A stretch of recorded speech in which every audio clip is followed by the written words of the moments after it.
Hello guys. What up, what up, what up, what up, what up, what up? What up everybody? Hello, welcome to the stream. How is everybody doing today? Are you all good? What's up? We are here today. Welcome I didn't get a cut. The Legend of Manu. I didn't get a haircut, but my hair getting so long that if I put them all on front, they look completely like ass. So that's why Two shots of vodka. Brush them backwards, like, you know. The side does look short. It's not shorter. See, I haven't been cut yet. I just came from the shower and, you know, I brushed everything back. You sick fuck. Not everything has to be so goddamn horny with you. You need to cool You need it. to cool it. Hey Uru, what's up? Yeah, no, I'm gonna get the haircut in like maybe after stream. I don't know. It's like, well, it's not even 1 AM, and I don't know when the haircutters open, so we gotta see. Stretch as your longest hair, but then the whole thing is gonna mess up. I don't know what my longest. I don't want to mess the cut up, you know. Yeah, it's 0:30 right now. I don't want to mess the haircut up, so I refuse to do that, you know. But yeah, guys, today we are doing a bit of a different stream. No game in the beginning. We're probably gonna watch some YouTube. I don't know. If you have any cool Zelda videos that you recommend to me, then put them somewhere in the Discord. Put them in like the Zelda chat if you want to. Because later on we're going to do some Mario Party with Mailbox, with Nakira, and with Noodles. So I hope you're excited for that. I had a slight headache since lunch. I just wanted to hit a log while I was getting settled at home. Okay, Urside, you know, drink enough water, bro. You already know the deal.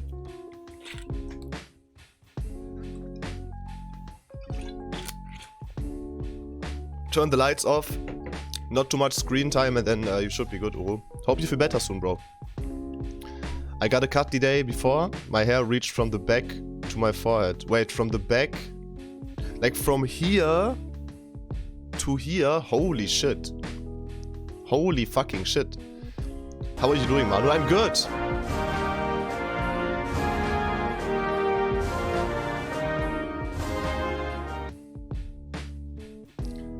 Wunderschöner Schmetterling.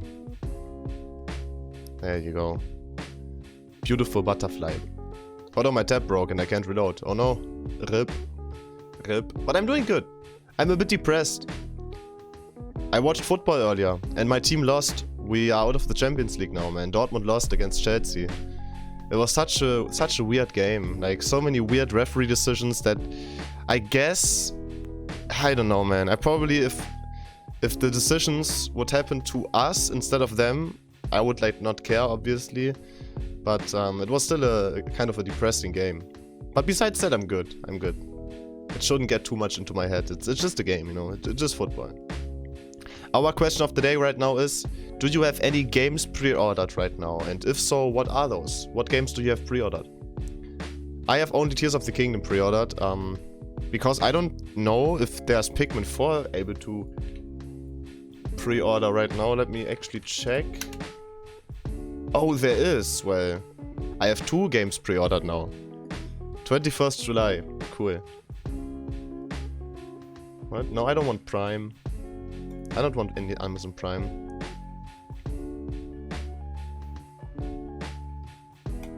There we go. Cool. Now Pikmin 4 is pre-ordered. Let's go. Now I need to edit the answer question thing. Hello, hey Tiger, what's up, bro? How are you doing, man? What's good, bro? Have you heard the question of the day, man? Have you any pre-ordered games right now? And German word of the day is bestellen. Bestellen, to order, bestellen. And Pikmin 4. There we go. Ah, okay. I'm gonna watch some YouTube videos from Celtic. I just pre-ordered a game, but I accidentally put your phone number. Can I have it again? Wait, what? My phone number? No. No. No. I see what you tried there. Take a look at my enormous penis, and my troubles start melting away. Ba-doo-ba. I take a look. What's up, Funky? How are you, bro? What's good? What's good in the hood? Yeah, in about 2.5 hours we're gonna play Mario Party. I can't wait. I can't wait. Hopefully everything works with the co-stream, but we're not using the guest feature. I think we're just like everybody streams on their own like stream, and I'm gonna have a link ready. Exclamation mark who. Ich möchte ein Manu-Special bestellen. What's a Manu-Special? Mario Potty? Not Mario Potty, Mario Party, bro. Mario Party, dude. What video should we watch though? There's a bunch of Tears of the Kingdom videos from Celtic. Like a bunch. You said it right, I'm just messing. Yeah, I know. No, how dare you? How dare you? Also, Echo, you say you are doing some breeding Pokemons from different regions to increase the odds of getting a shiny. For a few hundred X and nothing. What happened to your old luck, man? What happened? Watch Link screaming? No. Manu, bro, what up, Philly? How are you, man? What's good? How are you doing, man? It went to shit, flew away with the wind. Oh, damn, that's awful. I'm sorry, man. I don't know what happened to your luck, but it may return soon. Yo, what's up, April? How are you doing? Do you have any games pre-ordered right now? That's our question of the day. Okay. Let's react to some videos, shall we? Let me see if the scene works. There we go. That was good. You look tired today. You all good? Yeah, of course I'm good. Of course I'm good. I'm just a bit more quiet because it's like my parents are sleeping. I can't scream. I cannot scream that loud, but I'm not tired. I'm not tired. I'm just chill. Okay, what video shall we watch? Tears of the Kingdom's Biggest Mystery. I kind of want to get into Tears of the Kingdom hype, you know? Tears of the Kingdom, The End of Zelda. I haven't seen any of these, honestly. Let's just start with this one and then work our way through to like this one here. How are you doing today? Some people are saying this is the last Zelda game. Day for Breath of the Wild. I don't think this is the last Zelda game. I really don't think this is the last Zelda game. That doesn't make any sense. Like, why would they throw their second biggest franchise away?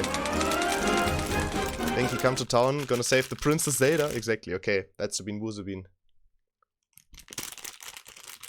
I wonder what Nintendo do to the end of the Zelda franchise though. Why would they ever end it? Why would they ever end the Zelda franchise?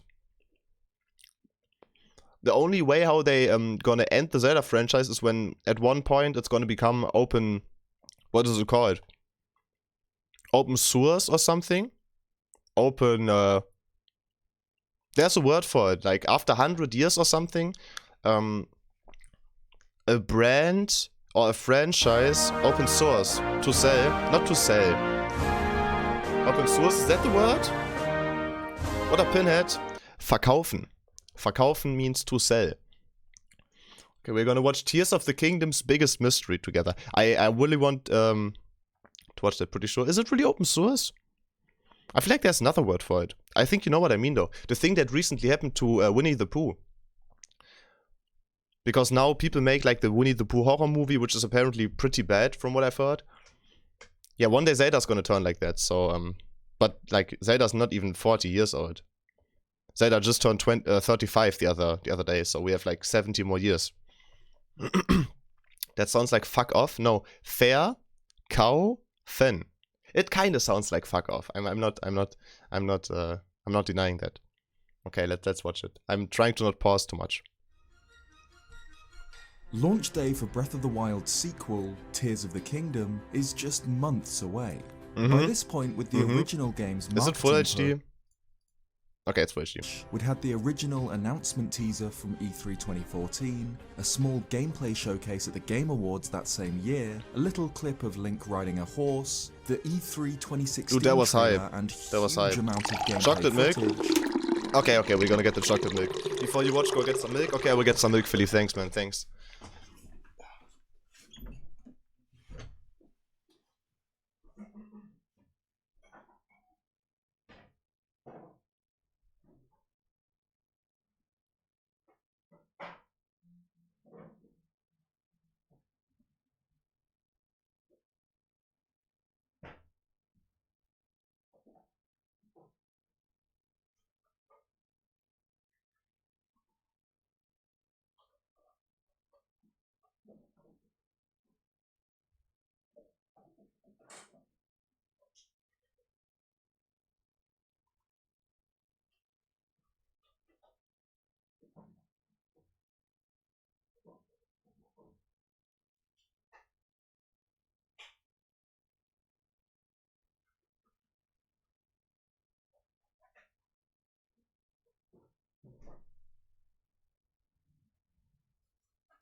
I just got the shiny. Hey, yo! Let's go! He's never here when you need him. What are you talking about? I'm always here. Squirtle? Hey, yo, that's mad. That's actually huge, bro. I had to get almond milk. Because our normal milk is gone, sadly. It's okay.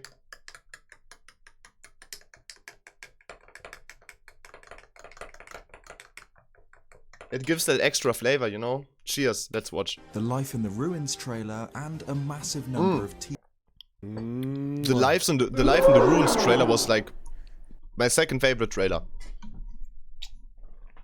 Yeah, it's still good. It's a bit more liquidy than milk. It's not that thick. teaser screenshots and developer interviews. Compare that to what we've seen by the same point for Tears of the Kingdom. We have not seen much. Announcement teaser. We have not seen much trailer, in Tears of the Kingdom. Tiny delay announcement clip, and the most recent trailer at the end of last year. I want a trailer that Not only have hypes we me up. seen I don't far know less of this if we see game, more trailers. Everything we have seen is incredibly cryptic. Oh, that's good as oat milk. Shut up. Aside from the major things, that Ganondorf is back, that Link's right arm is changed somehow Gandalf's by back. mysterious magic, and that he'll ascend to the skies above Hyrule and explore heavenly floating islands, we know next to nothing about the game's story, or how the game will differ from Breath of the Wild. But one of Tears of the Kingdom's biggest mysteries has been staring us in the face ever since the very beginning of the very first trailer. Those particles? The symbols. Oh, the symbols, yeah. The fucking symbols.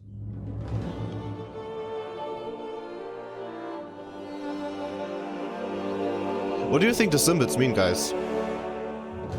Does anybody have like any theory? Every Tears of the Kingdom trailer has featured strange symbols, characters apparently spelling something out in a language we can't understand. It's not Hylian. The reveal trailer shows eerie green-blue energy spiraling out from the hand holding Ganondorf's body and weaving into symbols. As soon as this trailer was released, everyone scrambled to try and translate this new language. It was suggested that the symbols could be Gerudo script, and the symbols here were even supposedly translated to read Seal Ganon. And on the surface, this would make sense. What language other than Gerudo would you expect to emanate from the body of the Gerudo King? And though we aren't clear on the details of what is happening to Ganondorf here, it certainly looks like some sort of seal. However, the more you look, the less it seems like these does make letters sense. are It's more, Gerudo, it's 100% let canon. alone that this sequence spells out Seal Ganon. I think we are It's all only agreeing this on one that. symbol that looks more like a Gerudo J than an S that appears to match out of all of the shapes that form in the green energy. Nothing in the rest of the spiral seems to match this language, making its resemblance more likely to be a coincidence than anything else. The text is constantly forming and breaking apart, so it's very difficult to determine what, if any, of the spiraling energy is meant to be symbols. The opening of the trailer definitely suggests that there is writing of some sort, and the energy does weave itself into repeated sequences, with branched ends and swirls. There's also this symbol, formed and reformed throughout the spiral, that looks a lot like a serpent or dragon. Yeah, it looks like a dragon, I was But about to say. ultimately, it's too difficult to pick out the writing. They just move and change too much. Luckily, it was only 2 years until we saw more of the game, when things got even less clear. The symbols that appear in subsequent trailers are different. Zelda nerd. They're I am a Zelda carved nerd. What's up, rather than Zara? formed How are from you? threads of energy. We see symbols on the ground in this shot in the E3 2021 trailer, here in the delay announcement clip, symbols on the carvings in the most recent trailer, on these giant doors, even in the game's logo and on the back of Link's new hand, highlighted best by a promotional statue of Link shown off in Tokyo. And Damn. perhaps because they're carved, these symbols are a lot more angular and defined than those seen in the green energy. Outside of a few vague similarities, we can't match any of the new symbols to the old. So the mystery deepens. Not only is the language from the first trailer indecipherable, we now have another set of symbols we can't read, one that looks different enough to be a separate language entirely. Of course, these symbols could mean nothing. Decorative scripts that don't translate to anything I don't think that means are nothing. rare in I don't Zelda think that games, means nothing. But they do exist, like the Gerudo script found throughout the Arbiter's grounds in Twilight Well, yeah, but that was Princess. like... But I don't think that this is the case. Why would they here. show it in a We can see trailer? examples of the same symbols repeated in different places, arranged together in ways that clearly suggest their text, not just Doesn't look like a decoration. texture, honestly. Do we have a This milkshake? new No, it's chocolate milk. language, Chocolate or milk. languages, could be a similar case to ancient Sheikah script, which is found Bro's everywhere criticizing. throughout Yo, what's up, Breath of the Giovanni? Wild. E3 2016 showed off a huge amount of these characters, God. which was enough for Rage is fans to screaming for begin the to droid right piece now, so together is that a their mood? meanings. Dude. Sheikah language in Breath 2 more of the weeks. Wild can be 2 more months. directly translated to English. We just Dungeon. needed to see enough words to decipher which character translated as which letter. So Okay. it could be possible to translate Tears of the Kingdom symbols directly to English in much the same way, but we just haven't seen enough of them yet. For months, this has been the goal of the subreddit TOTKLang, where a small community has been trying to piece together the meaning behind these Trying to characters. find a collector's edition to There's pre-order. been a huge Dude, it's... amount of work here done it's to impossible try to and map find out the any- symbols seen throughout the trailers. Some of these up, characters Black? are clear and well defined, while others are only spotted in very low resolutions, so are more difficult to Oh, that's on the big trace. door, yeah, Including yeah. the symbol found on Link's hand, there's somewhere around 20 unique characters we can see, Not all known which symbols the are shown community above, has okay. assigned names to based on what they seem to depict, like farmer, apple, deer, or owl. Deer? Many of these symbols This looks are like a chair to repeated. me, dude. In Yo, fact, what's up, here, Carlos? entire How are you, lines bro? of symbols It's are been a while. repeated almost exactly. It's not clear how they should How's be life? read, horizontally or vertically, starting on the left or the right. But the main problem is that there just isn't enough of them. If, like Breath of the Wild's ancient Sheikah, we saw this language used extensively and in context, would be in a better position to guess at the meaning of symbols and piece together a translation.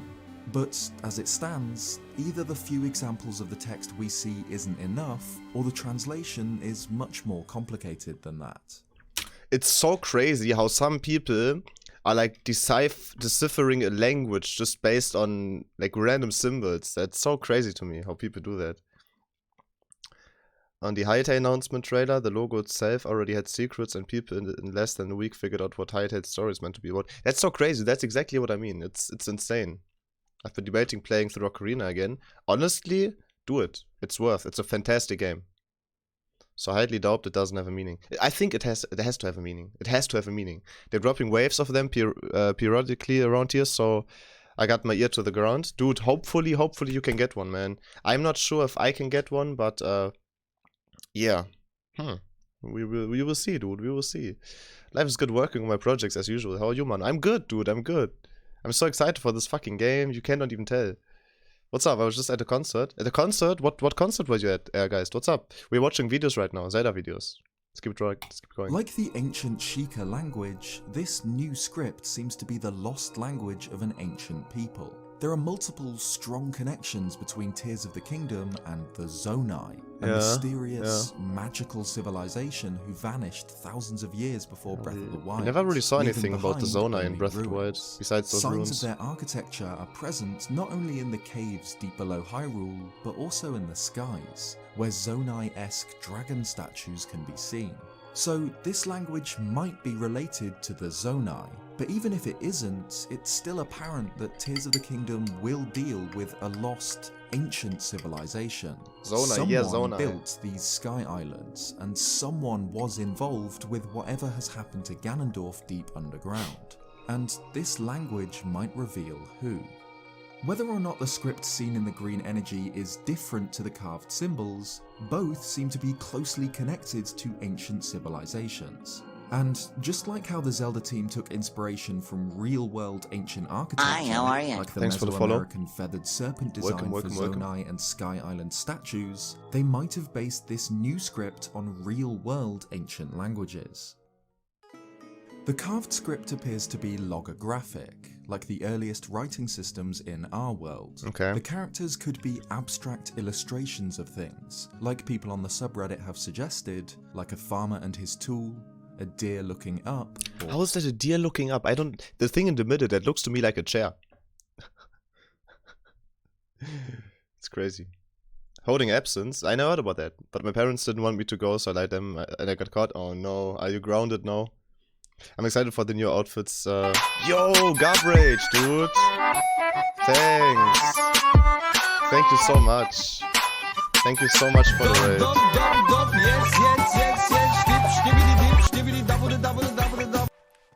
Hey, yo.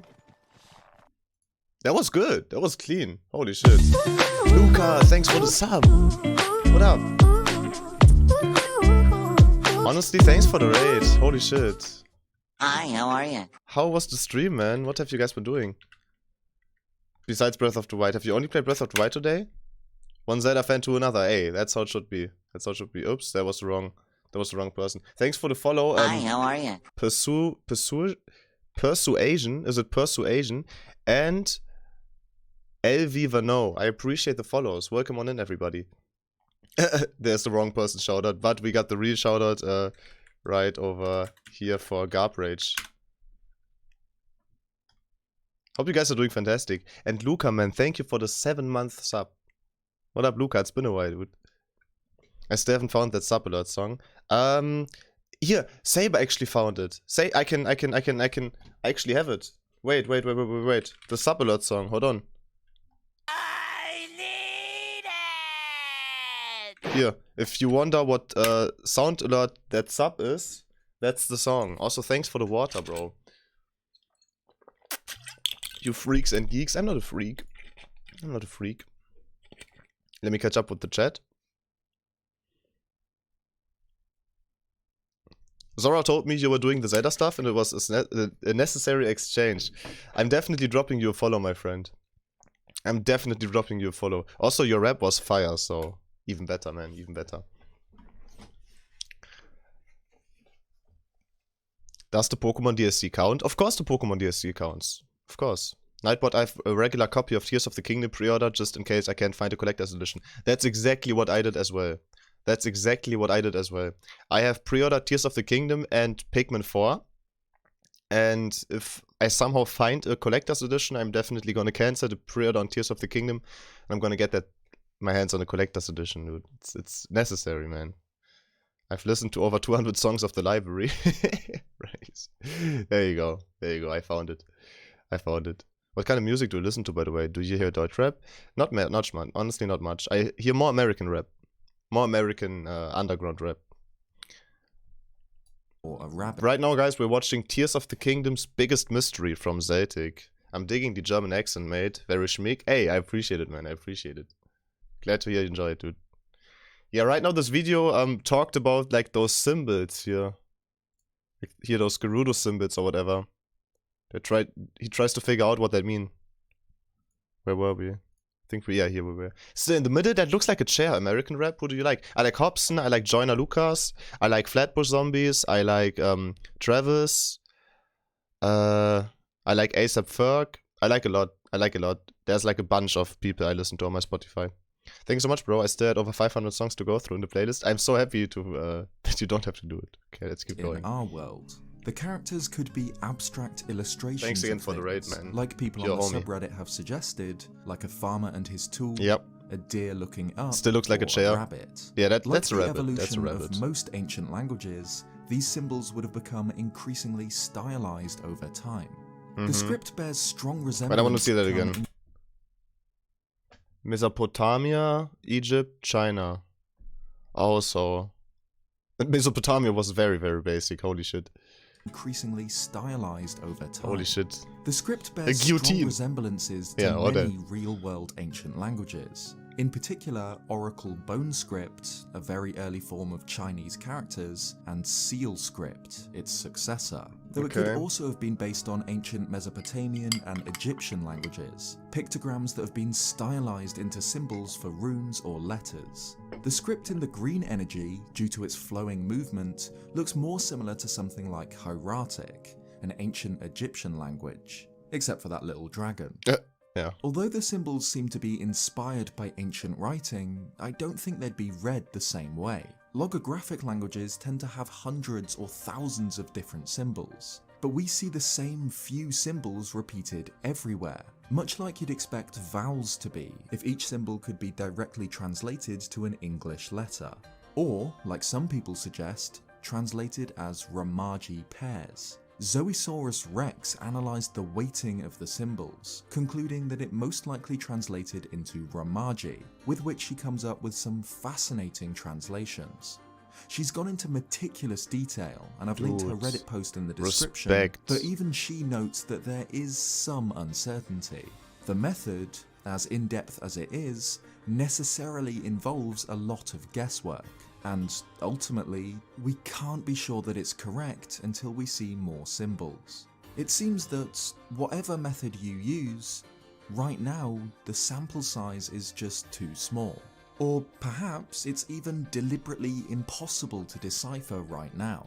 Last time, a huge effort went into deciphering the Sheikah letters on the tapestry scroll when Reggie showed off the full artwork for the first time, which were transcribed, translated into Japanese and then to English to reveal a summary of the game's backstory that we didn't know at the time. Maybe these symbols do Wait, what? Maybe these symbols... God damn it. To reveal a summary of the game's backstory. I read something interesting. From previous reveals, we know that the version of Hyrule Breath of the Wild is quite far along in terms of the timeline, which glimpses of the things, like the Ruined Temple of Time from Ocarina of Time. It's highly likely that Breath of the Wild is part of the Fallen Hero timeline. Really? But I thought it connects all the timelines. Also, what's up, Sorens? What up? I thought it connects all the timelines, so what makes it be in the Fallen Hero timeline? Just because the Temple of Time is ruined? What website is this? I don't know. At the time. Maybe these symbols do hide little lore secrets that can be translated. Yeah, after every timeline. We'll That's what I thought. More in the next trailer. Connects them basically together again. It's also possible that these can't be deciphered. They could also just be placeholder textures used during development or made specifically for the trailer, deliberately designed to prevent the community from reading them. Perhaps we're lacking some key information that would unlock the mystery of the symbols, so I can't wait to see more. Thanks so much for watching this video. If you liked it, leave a like or subscribe if you haven't already for more Zelda content. That was a good video, man. That was a good video. Guess who's got a Switch? Luca, dude, add me. Add me right now, man. Let me catch up. How do you like the video? I thought it was good. I thought it was a good video. A bit, you know, we didn't really like found out what the language actually means, but it was like a good take on it, you know. There's things that allude to playing it after everything. Yeah, and that one cutscene in one of the memories, Zelda mentioned hero of the skies, the hero of the twilight, the hero of the wind, the hero of everything, basically. So it's crazy. They probably just didn't know about everything. You know, we also have to separate Easter eggs and actual lore. So, like, for example, let's say the names of the places in Breath of the Wild. There's a bunch of name references to basically every Zelda game, and I think that's more an Easter egg. Like, I don't really think it like can be connected to the lore specifically. I think they just named it so fans go like, oh look, you know. I literally forgot that Zelda has different timelines for each period. Yeah, there's 3 timelines, basically. 3 timelines. Okay, that was this video. Now we're gonna watch Tears of the Kingdom, the end of Zelda. I think that's what you talked about, Race, right? Real quick before we start, this video was available early to channel members. If you'd like to support the channel, check it out by clicking the join button. Cheers. He has a Groose emote. He has a Groose emote. Do you see that? He has a fucking Groose emote. I might even sub to him, man. Also, how's the volume? Is the volume good? Should I turn it up? I think it plays after every timeline because I feel like Nintendo doesn't want to fuck around with the timeline anymore. Yeah. It's fine? Okay, cool. Thanks. Tears of the Kingdom's most recent trailer is just as cryptic as the first. Yeah, we discussed that. There's less than 100 days now until release, and Nintendo are keeping their cards so close to their chest. It begins with mysterious, ancient stone carvings, showing a woman in a dress and a strange creature with long, flowing hair and pointed ears. The carvings reappear at the end of the trailer too, where we can see the full version of this carving, showing the woman and the creature with their hands cupped together into a circle, a shape mirrored in the game's logo. Zelda games' logos are pretty important. They almost always feature the classic Zelda logo, in the same style used since A Link to the Past, but everything else, the fonts, colours and graphics, are used to represent the game's identity. Majora's Mask's logo is a deep purple, standing out as weird and different among other titles. Breath of the Wild's logo is chipped and worn, mirroring the broken state of Hyrule after the Great Calamity. How a Zelda logo is designed says a lot. That moon. The graphics chosen game has the are best often logo and why is it hugely Twilight important Princess? parts of the games. Majora's Mask features... Skyward Sword, what do you mean? Majora's Mask. The Wind Waker has the King of Red Also, Lions, this is honestly Link's pretty cool. companion and transport That's probably across one of the my seas, favorites. And Twilight Princess shows Wolf But this Link is just and so the fused classic. Shadow, the magical artifact Link pieces together for the first half of the game. Breath of the Wild not only features the broken Master Sword, which symbolizes Not him skipping the defeat Ocarina of Time Link and Skyward Sword. Hyrule, but a silent princess too, yeah. the flower closely linked to Princess Zelda's Oh my god! story.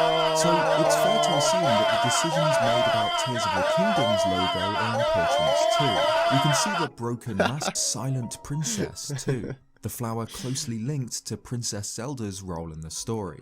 So it's fair to assume that the decisions made about Tears of the Kingdom's logo are important too. Yeah, of course we they can are. see the broken Master Sword, notably repaired with Link's new magic, but far more interesting is what they've chosen to show behind the logo. The two An image dragons. of two serpentine Or dragons the consuming serpentine each dragons. other's tails and forming a ring.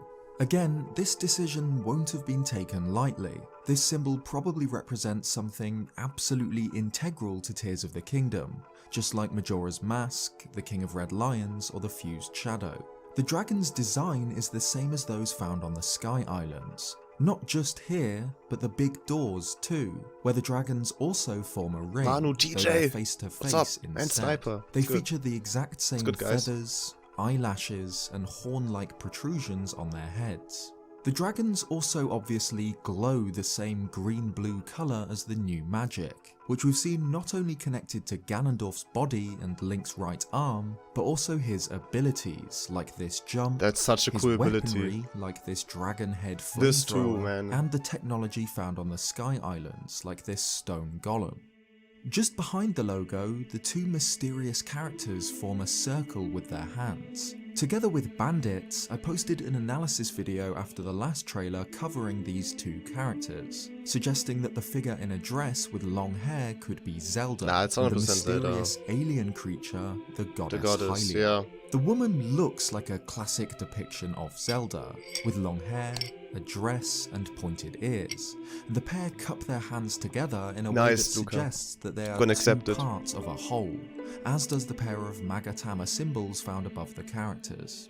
Skyward Sword Zelda is of course the mortal reincarnation Spoilers of for the goddess Skyward Hylia, Sword. who sacrificed her godhood as part of her plan to defeat Demise, and her divine bloodline has been passed down through the Hyrulean royal family ever since. There are strong similarities between the pair. Some parts of their bodies are almost identical, and they both have the same flowing hair. If this is Zelda, then Are you watching theory videos in preparation for the game? Yes, CC, I am. What up? Of course. We're watching all the videos that Zelda released in the last month. it would make perfect sense for her other half to be Hylia, her divine ancestor, more so than any other character in the Zelda series, or more so than a new character entirely. Hylia is most commonly depicted as a winged woman, but we've never actually seen her love Fi. physical form in any love her. game. She speaks through Fi, or through goddess statues from her Fi, place at the Fum, edge of Fum. time. For all we know, Hylia could look like this, alien yet graceful. It's also worth noting that Hylia has a closed third eye on her forehead. A third eye obviously has yeah. connotations of prescience or enlightenment, but in-universe has connections to the Sheikah, a clan known as the goddess's chosen guardians, who paint their Sheikah eye symbol on their foreheads.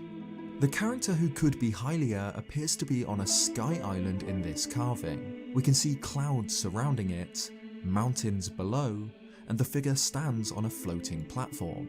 So this connection between Zelda and Hylia, then, could be what is symbolized by the two dragons in the logo. Two separate yet identical beings coming together to form a whole. In Breath of the Wild, Zelda struggles to connect with Hylia. She despairs that she cannot awaken the powers within her bloodline. From a character perspective, reconnecting with Hylia would be a perfect continuation of this Zelda's story. But it doesn't end there.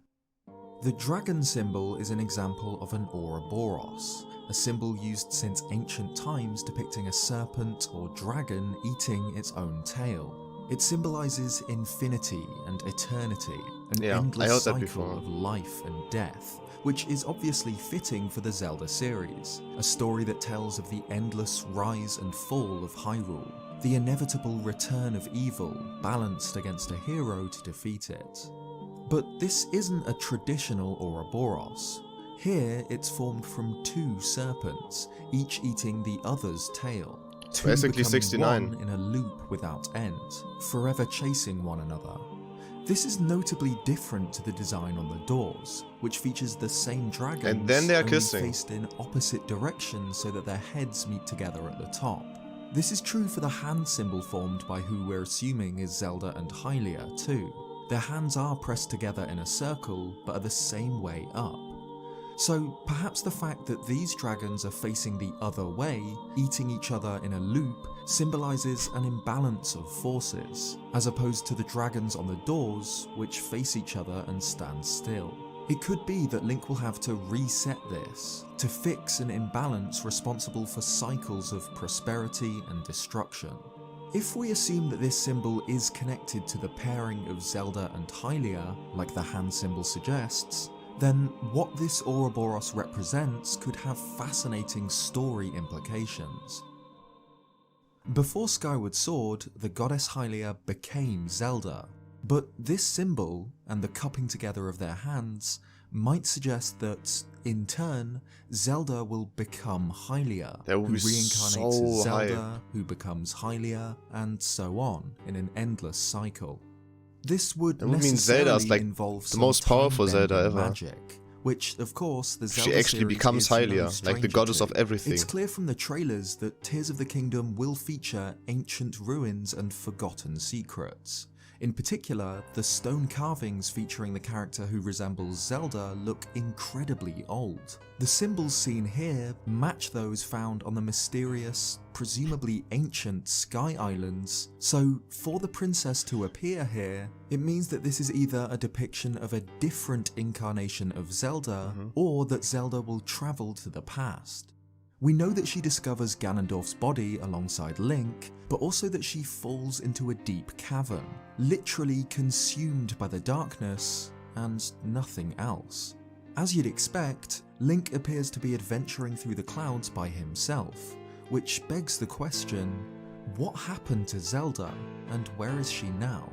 Perhaps Zelda will be imprisoned or even die underground. Yeah, that's another theory. Zelda dies, basically, is the theory. Story. Her part to play in Tears of the Kingdom has been kept almost entirely secret, perhaps because it's incredibly important to the game's plot, and because her journey will involve interacting with herself in the distant past.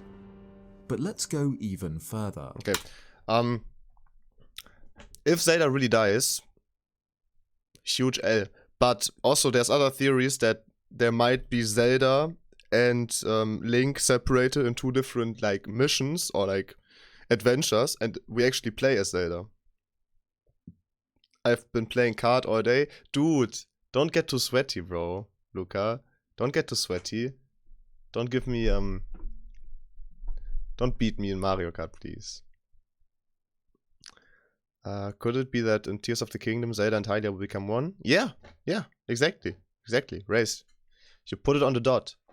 Question of the day, same, but I cannot find Pikmin 4 as a hard copy yet, I only see digital. For me, it's on Amazon. Hopefully a good busy, understandable though. I'm glad you're doing good. Yeah, TJ's been busy. Never mind, I see GameStop has the physical copy, but not Amazon yet. Why? It's so weird. That's so weird that Amazon doesn't have it. For me, I just on stream went on Amazon and pre-ordered it. Zelda needs a nerf.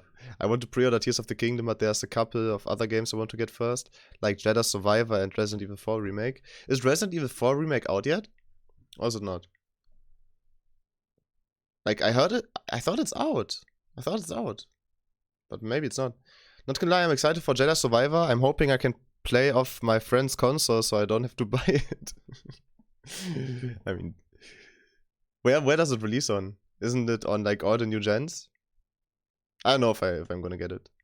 For sure, really looking forward to Survivor and Resident Evil 4 and the best Resident Evil, so makes sense. Ah, okay. That is true though. Has Zelda ever interacted with a different version of herself before? No, she hasn't. I think. Okay, Hyrule Warriors, we don't count that. Also, what are beans? Ireland is better than Germany. I disagree. Germany is better than Ireland. Not yet, but it will be soon. Okay, March 24th. I've got my pre-order for Resident Evil 4. Damn. I've bought Resident Evil 1, 2. Was it 1 and 2 and 3 remake? Or was it just 2 and 3 remake? Definitely 2 and 3 remake. I've got that on my PlayStation, but I never really touched it. I don't know. Maybe one day. Okay, let's continue. If Zelda's story leads to her becoming the goddess Hylia, this doesn't just have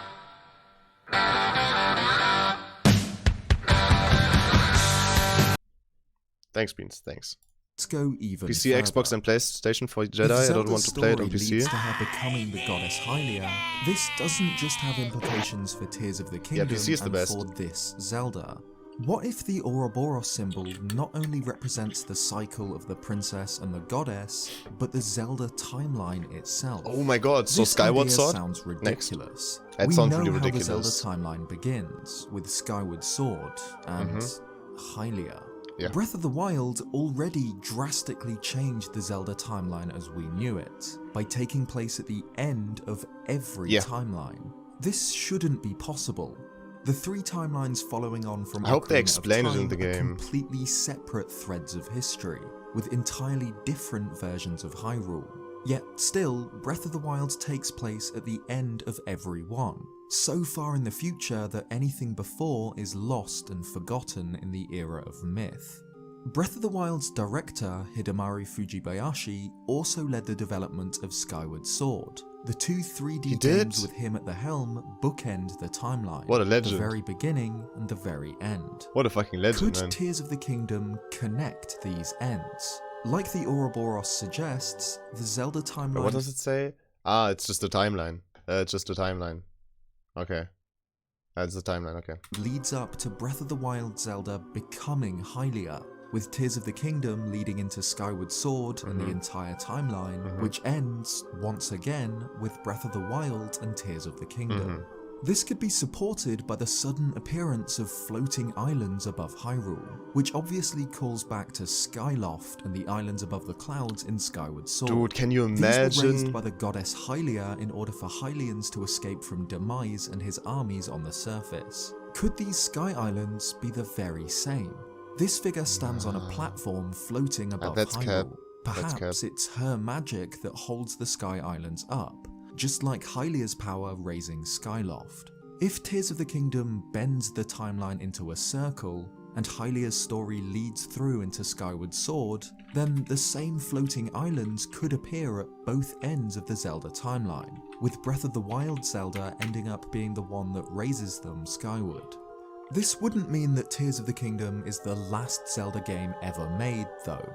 The timeline still spans countless thousands of years. Even if Tears of the Kingdom is designed to take place at the very end of the timeline, just like Skyward Sword was at the very beginning, this still leaves room for future games between the two. Did you pre-order the Amiibo too? I didn't. This would of course leave one glaring issue. If Hylia Maybe I becomes should. Zelda, who becomes Hylia, then where did she come from? Like the Song of Storms, she would have no origin. Yeah, exactly. Born It's somewhere impossible in an endless time loop. It's like an She would be impossible a loop. being outside of time, the single most important thing in the Zelda world, its beginning and its end, which would make the entire timeline the Legend of Zelda. Oh, that was good. That was a good end. Of course, we don't know anything for certain. this. We can only speculate and make wild guesses until we see more of the game, which hopefully should be soon.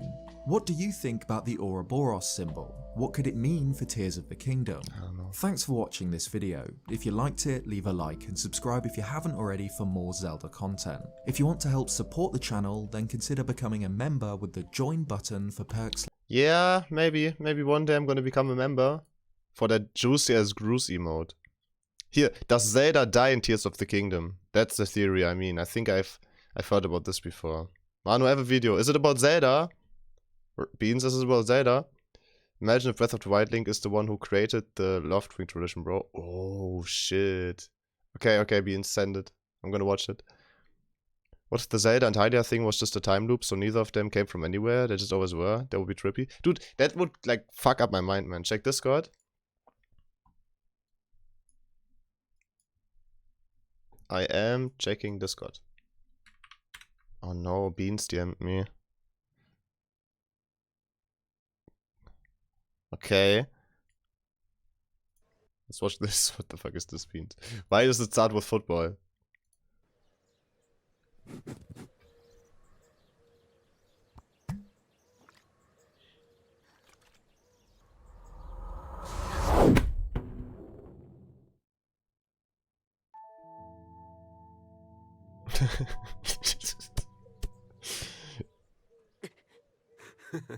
Oh, it's Sidon.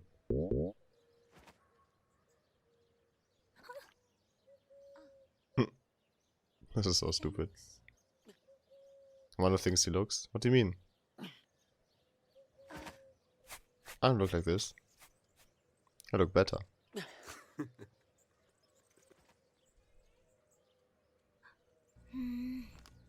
Do you mean Sidon or Link?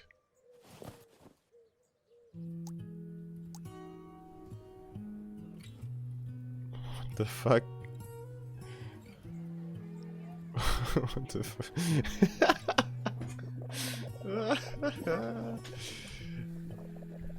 Why?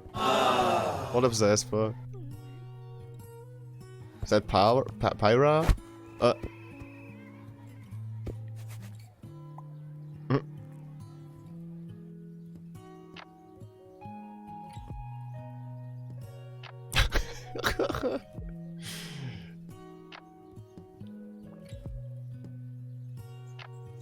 I don't know what this says, but I have no idea.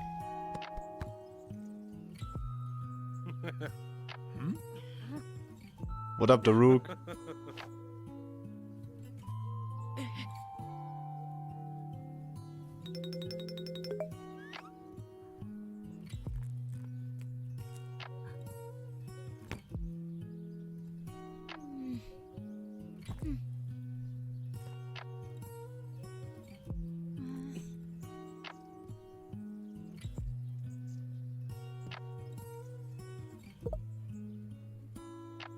Yo.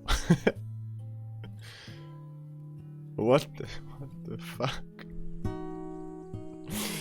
Thanks, Beans. That was good. That was actually pretty adorable. I like it. Cute video, yeah. Good video. Damn, 5 million views. If it's not Screaming Link, I will be disappointed. It was not Screaming Link. If I saw a dude in real life with hair like that, he would be weird. He would weird me out, Loki. Yeah, no, like that's definitely a very weird hairstyle. Dude, she has so they have so many like animations. What the fuck? Like I love his hair, but it just doesn't translate to modern day. No, like it would be fucking awful if somebody would wear that in real life. So what up, Joby?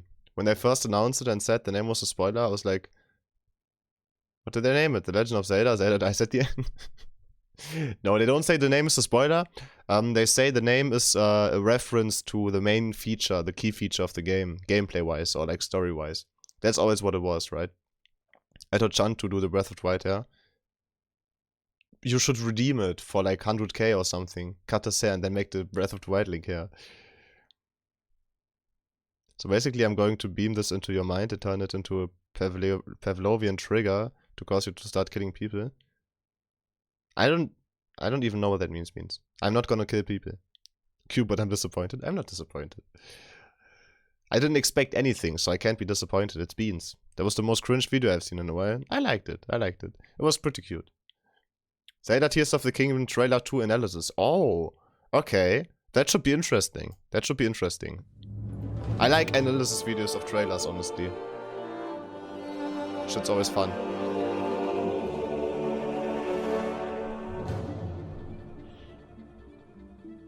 The most recent Nintendo Direct gave us our best look yet at Tears of the Kingdom, showing new enemies, cave systems, and cars? And cars. There's a lot of information here, so let's break it down. The trailer opens on Hyrule's skies. Rain falls and lightning strikes from the clouds. The next shot is of Hyrule, where we see Death Mountain in the distance, again with Malice erupting from its peak instead of lava, and some curious details in the foreground too. A spiral of green energy, just like that from the first trailer, and an odd moving cluster of Malice. These are found everywhere throughout the trailer, and we'll come back to them later. The next shot shows a group of winged creatures flying above a bokoblin camp. Oh, we can spot a blue and a red it will be bokoblin so standing fun to guard. headshot those The creatures flying themselves bitches. are hard to identify. They appear Look like to that be like frogs. with two antennae-like flying appendages frogs. coming off their heads. Welcome we back, caught Luca. a glimpse of this enemy in the last trailer here, but it's good to Oh. see them up close, and it isn't the last Yeah, time like we see them in flying this crocodiles, trailer. reptiles, Following whatever. this is another wide shot of Flying Hyrule's bitches, yeah. surface. In the middle is a glowing glyph drawn on the ground. It looks like a We saw castle, similar honestly. thing in the previous trailer, and we see more of Looks these like a patterns castle, right? throughout this one. It's flanked by two mysterious towers, which appear to glow orange on the inside, not unlike Sheikah Shitbirds. Tech, and emit bright spotlights from their base. But above all else, we can see in the sky a huge cyclone, a spinning column of Oh, winds damn, I hadn't even directly noticed above that. Hebra Peak. Next up is a shot Fuck. of a sky island, one notably close to the ground. There's a floating square with a red light on it just below, but it's impossible to make out what it is, and there are more skylands visible below. This shot seems to take place somewhere above Giza Crater. We can see winds moving counterclockwise in the top right, just like the cyclone above the Hebra region. On the surface, we can spot more of the glowing glyphs, and a strange platformed area that doesn't appear here in Breath of the Wild. Moving away from the skies to deep below the surface, next we spot a group of Lizalfos, who notably have different horns and a red and black hue surrounding a rock, which a bokoblin mines. The bokoblin miner even has a little backpack. It will be so but it's hyped not to clear explore all the why underground. it's mining here. The area itself is very interesting. It's obviously underground, evidenced by stalactites hanging from the ceiling, but is full of gigantic flora, huge mushroom-like I hope it's not too dark in there, trees, man. and especially a strange tree with yellow growths in its trunk. There are splotches of malice scattered across the ground, and an octagonal stone platform in the center. On the right is a group of small blue individual flames, which look very similar to souls. Both the blue flames that surround spirits in Breath of the Wild, like King Rome and the Champions, but also multiple times throughout Twilight Princess. Perhaps these are the lost spirits of the dead, and maybe the underground itself will serve as an underworld, a realm of the dead. Following this, we're back to the surface. Oh, the Hydra. The shot of the Great Bridge of Hylia. The Hydra on Aside the from the right, green so hype. spiral, the floating Hyrule Castle, and malice-infested Death Mountain, there isn't much different about this shot. Oh, except for this. A winged dragon with 3 flaming heads. This is extremely similar to Gleeok, a boss from Zelda 1, a multi-headed Gleeok. dragon that functioned like a hydra, where all of its heads must be severed to kill it. Breath of the Wild already Oh, it's also in the Oracle reimagined games. some classic 2D enemies, like the Lynel and the Hinox, so perhaps here we're seeing the return of Gleeok. Next, we see Hateno Village, with some differences. Most noticeably is the presence of another glowing green spiral on a cliff overlooking the village. Isn't that where the which is shrine new, was? But also the fact that the village itself Yeah, that's where the shrine was. sparkles? I can't think. really guess Maybe as not. to why, Nah, but it's it on the other side. definitely does. This is followed by a couple of shots of the Blood Moon. Of course, in Breath of the Wild, the Blood Moons were caused by surges in Calamity Ganon's power, where his malice managed to break free of Zelda's seal and seep out into Hyrule, reviving any slain enemies. Something similar is happening here. Under the red moon, we see globs of malice shoot out over the Great Plateau and rain down like shrapnel. The next shot is strange. There's an explosion of malice, which somewhat parallels the explosion when Zelda destroys Dark Beast Ganon at the end of Breath of the Wild. Spoilers. There's something in the explosion, but we can't tell what it is. There are multiple arm-like appendages, but its general silhouette looks somewhat like a Lionel. It explodes entirely. Yeah, it could be a making it Lionel. likely that what we're witnessing It could be a here is the Lionel. I need to get Breath of the Wild on my cutscene of a Switch. boss Have you fight, never played whatever it? that Not even on boss Wii U, may be. Luca? Here we see a huge amount of rock etched with lava collapsing.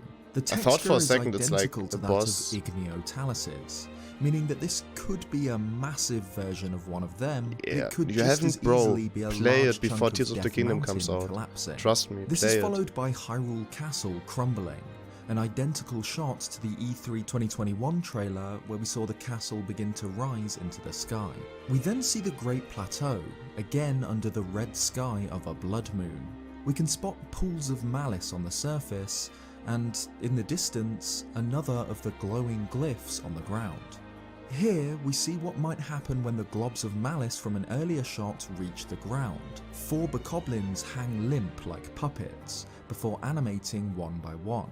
As the shot continues, we see globs of malice land, and more bokoblins appear out of them, strengthening the idea that this is Ganon spreading his minions across Hyrule. The bokoblins' horns are interesting. We've known for 2 years that returning enemies have somewhat different horns in Tears of the Kingdom, but here we get a good look. The red bokoblin's horns are serrated like a knife. This is different to the horns of the blue bokoblins, shown in the next shot. Imagine they just like run towards you with their spiky head up and trying to like spike seen you. at E3 2021, a blue moblin who has pointed horns like a bull, a Lizalfos who doesn't look very different, and a skeletal creature which slowly straightens itself Oh yeah, the before throwing Redeads. its head backwards. The Redeads. Its zombie-like appearance, coupled with its distinct mask, makes me think that this is a Redead. Yeah. A classic Zelda enemy, Hype. masked undead who haunt the darkest places of Hyrule. Finally more There's enemies, also man. what looks like a massive bokoblin That was wearing my a skull big, necklace big, and a big, crown big of bone. According critique to the point with Japanese Zelda. Twitter account, these new enemies are Breath of the called Wild. boss Enemy bokoblins, variety. who lead their minions and have been cited I frequently like to make puns in about recent parts of the times. eye. So this is a boss version of the bokoblin. Perhaps we'll see boss versions of other What? enemy types too. Cornea better. Next up is Link Oh, the riding cornea, the- Epona through Hyrule, past the levitating Hyrule Castle no. and towards the Hebra region, which again has the cyclone above it. This is followed by a weird shot, presumably somewhere near the Gerudo Desert, where a large group of moving objects get summed up into clouds. It seems that this is an army of Molduga, Oh my the god. sand-dwelling predators home to the desert. Perhaps the resurgence of Ganondorf's This game's gonna powers be has caused so them hype. to leave the desert and terrorize further afield, or perhaps they're fleeing something even more. I hope they're not fleeing. dangerous. Goon! Though it seemed that What up, Goon? Shoutouts to Goon, thank you, CC. How's Love Stuff was part 2, man? Holy shit.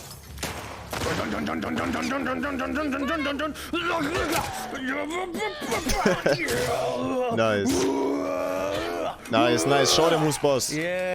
Nice, Goon. Good job, bro. What's up, Raven? What's up, Demon Toaster? What up, Sad Boy? Thanks for the follow, Hi, how are Raven. I ya? appreciate you. How was the stream, Goon? We are right now watching Tears of the Kingdom videos. This is the trailer 2 analysis of the recent trailer. So thank you for causing the end of stream chaos. Wait, Tao? Tao is here? Tao. Hey, what up, Tao? What up, bro? I didn't realize that we were raiding. I forgot the message. No, it's good, Sad Boy. It's good. How far did you get in Last of Us? Do you enjoy the game? Have you even played Last of Us 1? Jockey McGang. Guys, please follow my friend Goon, okay? He's amazing. He's a G. Greetings, Maru. Yo, what up, Goon Dad? Hello. Yeah, we are watching an analysis video right now. It's really interesting, man. It's getting me more and more hyped for the game that comes out in 2 months. So if you want to see some Zelda content and my reaction to it, that's the best place. I know, Goon kind of smells. He does kind of smell. So what up, Bart? How are you?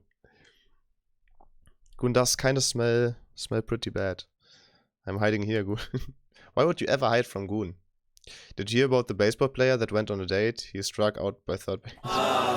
That's my reaction to the joke. I'm late to raid, but still here. What up? What up, Bart? I'll actually go, like, dwelling a bit back. Home to the deserts. Perhaps the resurgence of Ganondorf's powers Tears of the Manu. Yo, what up? Sorry, man. The desert and terrorize further afield, or perhaps they're fleeing something even more dangerous. Though it seemed that Sheikah Tech was all but gone from Tears of the Kingdom, that doesn't seem to be the case. This, Here, when I all first but saw gone this, from Tears of the Kingdom, that I thought, my leg!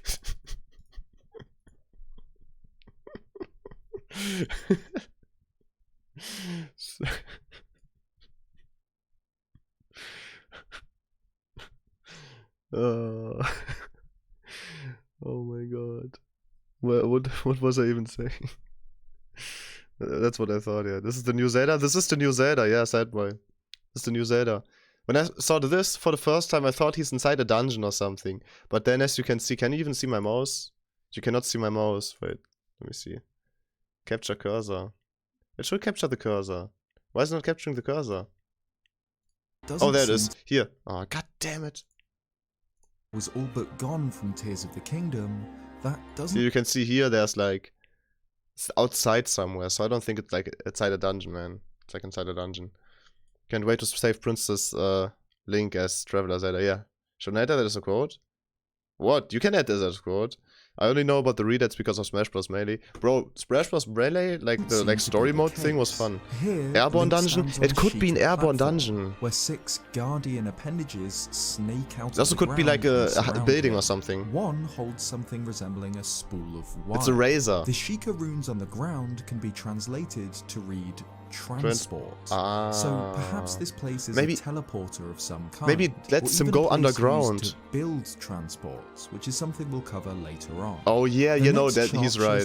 He's right. Boss Bokoblin, it's gonna be a place where we build transport. You're gonna see. Accompanied by a group of blue minions. The boss blows a horn, which appears to make the regular Bokoblins all attack in unison. Oh Perhaps shit, this is gonna be so boss cool. Bokoblins will involve fighting groups of synchronized Kill the fat guy minions first. controlled by the boss. Here's another underground clip. Mm-hmm. Link running away from a red Hinox. What is he having much the same on as his it did in Breath of the Wild, on his chain? With 2 main differences. Instead of a Some horn, slime. the beast has something cobbled together out of wood and rope on its head. And hanging from its neck, it carries a glowing green rock. The rock glows the same green as the new magic. So choosing a priority targeting, eh? Yeah. Kill the guy who controls the guys. Hinoxen carried valuable objects around their necks, like Sheikah orbs. I never did it this way. I never Link just needs to jumped on him and either took steal the or kill thing the away from monster him. for. This time, it seems that Link will have to claim this green rock from the Hinox, though we don't know what for. Next, we see Link run and leap off a cliff somewhere near the Ceres Scablands. He catches himself on a paraglider, the same one seen in the E3. Do you see how high he jumps? He catches himself on a paraglider. See, oh my god, that's like huge vertical. What the fuck? Kobe. It would be cool if they would change the game and have different princess. I'm kind of tired of the Zelda character and of all her shenanigans. We need a new princess to save Hyrule and Tears of the Kingdom. Yeah, we need Daisy. We need Daisy. Link got those cat genes. I swear. My vertical higher easily. Show video in Discord or I don't believe. I don't believe. Bro, I got some hops. Yeah, I know, right? Look at him. The same And it goes even higher. Like, what's that? Like, that's more than like 1.5 his size that he jumps up. Seen in the E3 2021 trailer, and aside or from maybe the a foot abundance of ability. Sky Islands above, a foot ability, yeah, a there's foot not ability, much not a foot else ability. notable about this clip. Here, Link rides Epona across a grassy plain, not far from Hyrule What was that? Castle. The grass is strangely discoloured, with lines What is of that? lighter grass rippling across the Oh, field. it's the... Link is oh, riding okay. across one of the glowing glyphs we've seen projected onto the ground, though we're too close here to make out what it depicts. In this shot, we get another look at the new flying enemy, this time carrying a bokoblin through the air. The bokoblin carries a crude stone axe. More weapons and as well. overall, the whole Shigo? Not idea Shigo. of air Not mail Shigo enemy Futa, no. delivery calls back to the Wind Waker, Ah, where yeah, cargo yeah, ops yeah. were used to carry enemies like moblins into battle. Interestingly, this shot appears to take place near Typhlo Ruins, the Zonai monument perpetually shrouded in darkness. Only, it isn't dark. It appears that Typhlo Ruins will be fully visible this time around. Yeah. In the shadow of Mount Lanayru, Link battles 3 moblins, 2 red, 1 blue. Again, we can spot their different horns, round for the red versions and spiked. Are those for the even blue. horns, man? But That's what's more like interesting a helmet. is what's behind them, a structure made from rock. It looks like one of Breath of the Wild's skull camps, though this one is notably larger. It features a nose and has wooden platforms on the top.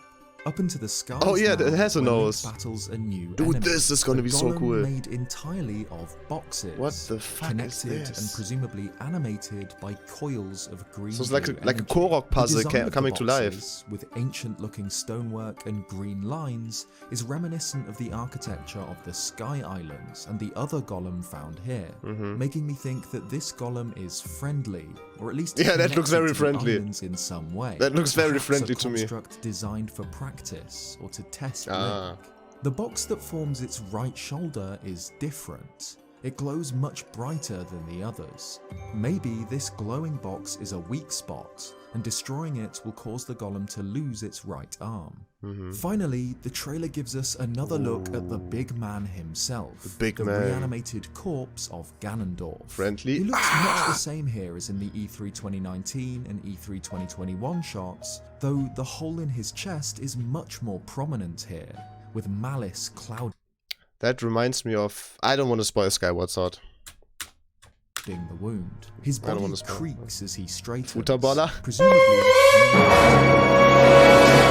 That reminds me of a certain scene in Castle, Skyward Sword, though. Then back to Just saying. Ganondorf, now standing on a crumbling stone I think this will be an pedestal, improvement arms in on the air. first one or more His of the pose same. here No, is this will be identical to finally that the from thing that I E3 wanted. 2021 trailer. Well, that was finally the game that I wanted Breath of the Wild to be. Breath of the Wild had so many like things that I complained about, like no interactive story, not a lot of enemies, like no interesting drive to actually beat Ganon.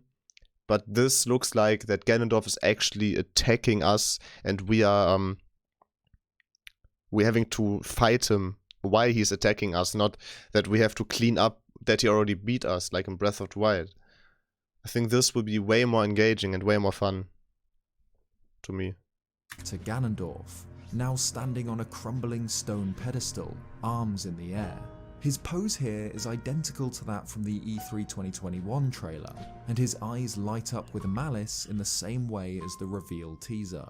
We hear Zelda utter an ominous line. Yeah, more of an Link, active threat. I'm Yeah. not sure you'll be able to stop him. Shut up, British As we see Zelda. Link standing on a sky island, looking out across Hyrule. He drops into the empty sky, and we get an extended shot of him free-falling towards the surface, with no loading screens. During this long shot, we can spot some interestingly structured just a sky cube. islands, like this cube or this curved section, as well as what looks like a hole, perhaps a cave, surrounded by malice on the surface. Next, Link runs along a cliff, and we can see a glyph projected onto the ground in the distance, as well as one of the new towers on the left. There's also this, a stone structure with wooden platforms protruding from it, which could well be one of the larger bokoblin skull bases we saw earlier on. In this shot, Link takes on one of the new This is flying so creatures cool, with his bro. bow and arrow. The aimbot Only arrows. The arrow he's using is strange. The arrowhead is spherical, like a balloon, and strings of green energy surround it as It's Link like the auto-aim arrows, you know, that's the counterpart if you play Call of Duty on console, that's basically that. takes aim. When it's loose, Like the aim arrow assist. travels straight for a short while before homing in on its target, and changing course to hit the flying creature in the head. It's also worth noting that we can spot a cave entrance in the side of the mountain here. obviously not present in the same place in Breath of the Wild. Following this, we see Link grinding his way down some metal rails Grenade on Death arrows. Mountain, where he encounters a group of So basically bomb bokoblins and arrows. a moblin. We can see similar rails scattered across the Sky Islands Minecart too, minigame. so perhaps Link will be able to move between them by A shield minecart surfing along minigame. them. Oh, Dotted around here are be a so couple cool. of minecarts, Yeah, a a very minigame. strange smooth rock with pink veins running through it, and 2 propellers, which we'll come back to later. The next shot That cube is confirms my the house, return yeah. of everyone's favourite Breath of the Wild mechanic. shut up! It is. Motion It is a good controls. mechanic. Using his right arm, Motion Link controls takes is control fun. of an apparatus People are and just rotates a stupid, huge bro. chunk of Sky Island. The large piece of stone exactly copies the rotation of the apparatus. I love motion controls. Meaning that Link will probably have to rotate sections of the Sky Islands to form paths, just like some shrines in Breath of the Wild. Those were one of my favorite We can shrines. also spot what looks to be a jar hanging from a string, which could suggest Korok seeds will make a return, but is more likely a jar of flammable liquid. We move back underground for this next Oh, shot. this is so where Link cool. appears What to be even is battling that? A luminous stone talus in a large Look at this cave. weapon. It's like a cannon, but also a hammer. Motion controls ain't for me, but I won't say it's a bad genre, just for me. I didn't know it was set for Valera. No, everybody hates motion controls. Everybody hates them. Like 95% of the people hate motion controls, and I don't understand. Again, evident by stalactites. I grew up hanging with from the the Wii, ceiling. so There I'm are based. large clusters of luminous stones here, just like in the E3 2019 trailer, but the highlight of the clip is what Link is holding. A truly bizarre weapon that throws an Yeah. explosive orb when swung. The base of the weapon is a thin stick, attached to a Zonai dragon head with a cannon in its mouth. Oh yeah, it's a The dragon head. is very similar to the dragon head flamethrower Link had attached to his shield in the E3 2021 I think there's trailer, gonna be and a we'll get lot back of to why crafting I in this think game. This is slightly later. It's worth noting that the symbol on the base of the dragon's head is identical to that found on the golem creature in the Sky Islands Okay. from E3 2021. It is a In this dragon head? Yeah, it shot, is a we're dragon head. introduced to a new character. She wears a dress, not unlike those worn by Zelda, Could that be and has very pale Hylia, skin. She the wears goddess? strange jewelry, like this chain of gold shapes draped Yeah. down her torso, featuring Magatama symbols just like those seen in the last trailer, and an eye symbol.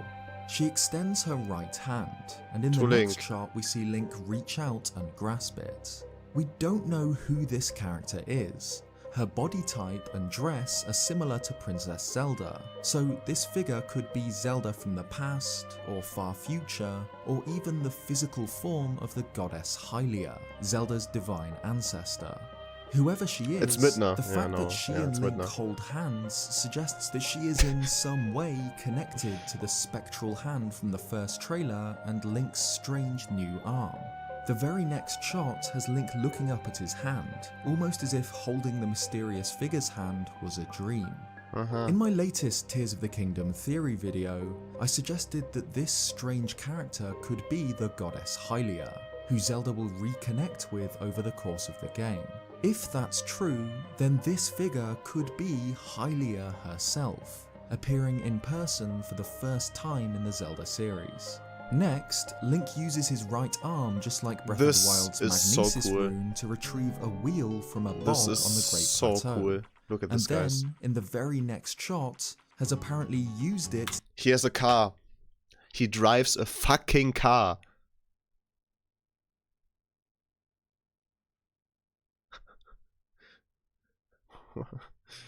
What the fuck? I knew already Link could like drive the motorcycle in Breath of the Wild, but this? So you can customize weapons and transportation, it seems. Yeah, exactly.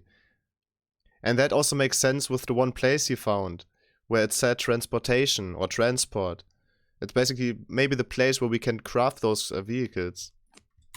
to build his own car.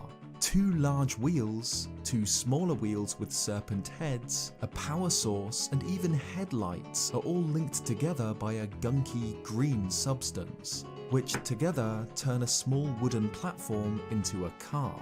The next shot shows Link riding a hot air Or maybe balloon, when you do again dungeons, you held can find together other with parts. this green gun. Maybe. And the shot after that shows him soaring through the skies on a metal plate, to which 4 propellers are attached by this green glue. So, in a twist that nobody expected, it seems that a central mechanic of Tears of the Kingdom will be finding mechanical parts, like the wheel in the bog or the propellers on Death Mountain, and using this green glue to build your own vehicles. The green glue. It's possible that this extends to weaponry too. Like Could the green dragon- glue be the gem that the one big Hinox was wearing on his neck? Maybe? Glue. Dungeons. Please shield dungeons. attachment or the new Please cannon dungeons. device. Please dungeons. It's also worth pointing out that in the clip of Link retrieving the wheel, we can see a new type of chest on a platform. Similar to the designs of Zonai Dude, architecture homie has a good or the eye. stonework found on the Sky Islands. The logo appears over a shot of Link and Epona riding through central Hyrule. More of In the those weird distance, towers. we can see countless Sky Islands, and just below them, dueling peaks and 2 of the new towers. But the foreground is packed with interesting details too. Pools of malice on the left, a tent, fallen chunks of Sky Island, including a green glow, and a piece of Sky Island mid-fall, leaving behind it a My biggest fear is though that the game is too big for the Switch, that the Switch will not handle it. I really hope it doesn't have big frame issues or not a lot of like glitches or anything. That's one of my biggest fears with this game. That they overshot themselves, that it's just too much for their console, right? Because then they would give insensitive, like you mentioned, why else fight opponents? But now they have these glue that needs upgrade stuff. Exactly. In Breath of the Wild, you found you fought the enemies because, okay, it was fun, but also you fought them to upgrade your armor, but that was not really like interesting. But if it's actually a key mechanic, then that would be fucking cool. Let me actually get a new water bottle. Yeah, the Switch just dies. The Switch explodes.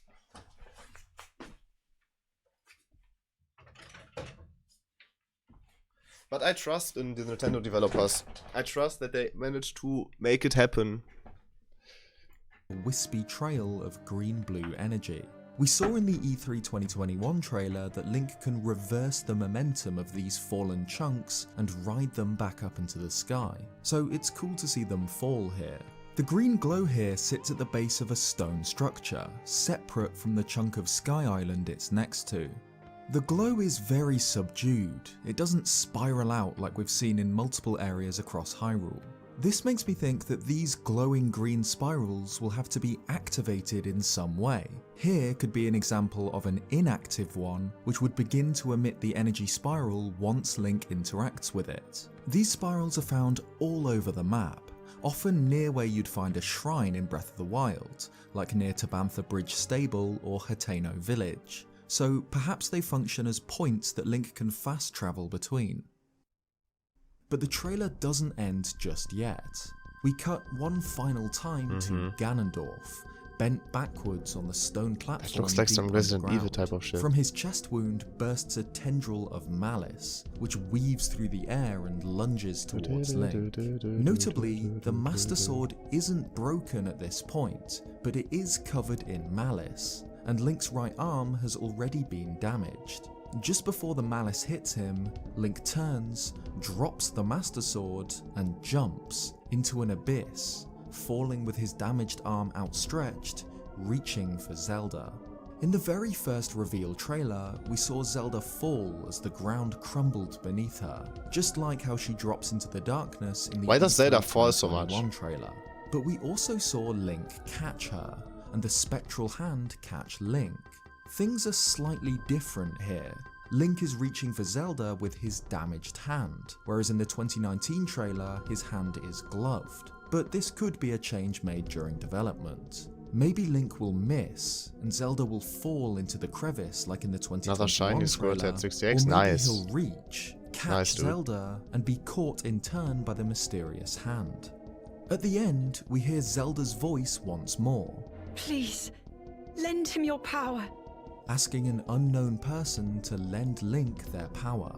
At this point, Link doesn't seem to have absorbed the green energy into his right hand. It's just broken and burned by malice, so it seems likely that Zelda is asking for help from the green hand, or whoever is responsible for the green magic. And that's where the trailer ends. Damn. It goes without saying that this is by far the biggest and most detailed trailer we've seen so far. We need another trailer. Kingdom. It packs a huge amount into 2 minutes, showing off gameplay elements and cryptic story hints in equal measure. I hope Zelda takes more of an involved role, yeah. And returning enemies, like Gleeok. I don't know what they could do though. Maybe they go on, like one thing is that they could go on 2 separate adventures. Like Zelda falls down, lands somewhere unknown, and is like doing her own type of adventure down there, and then Link does this shit under overground. I don't know, man. I don't know. Zelda is in general in many Zelda games. She's not really there often, and she doesn't really do much. In Twilight Princess, she was like not there at all, just in the ending. In Ocarina of Time, she was kind of there in the beginning and then kind of there in the end. Yeah, in other Zelda games, I want to spoil like Skyward Sword now. In Skyward Sword, she has a bit of a bigger role though. So the Link side and Zelda side, yeah, maybe it could be.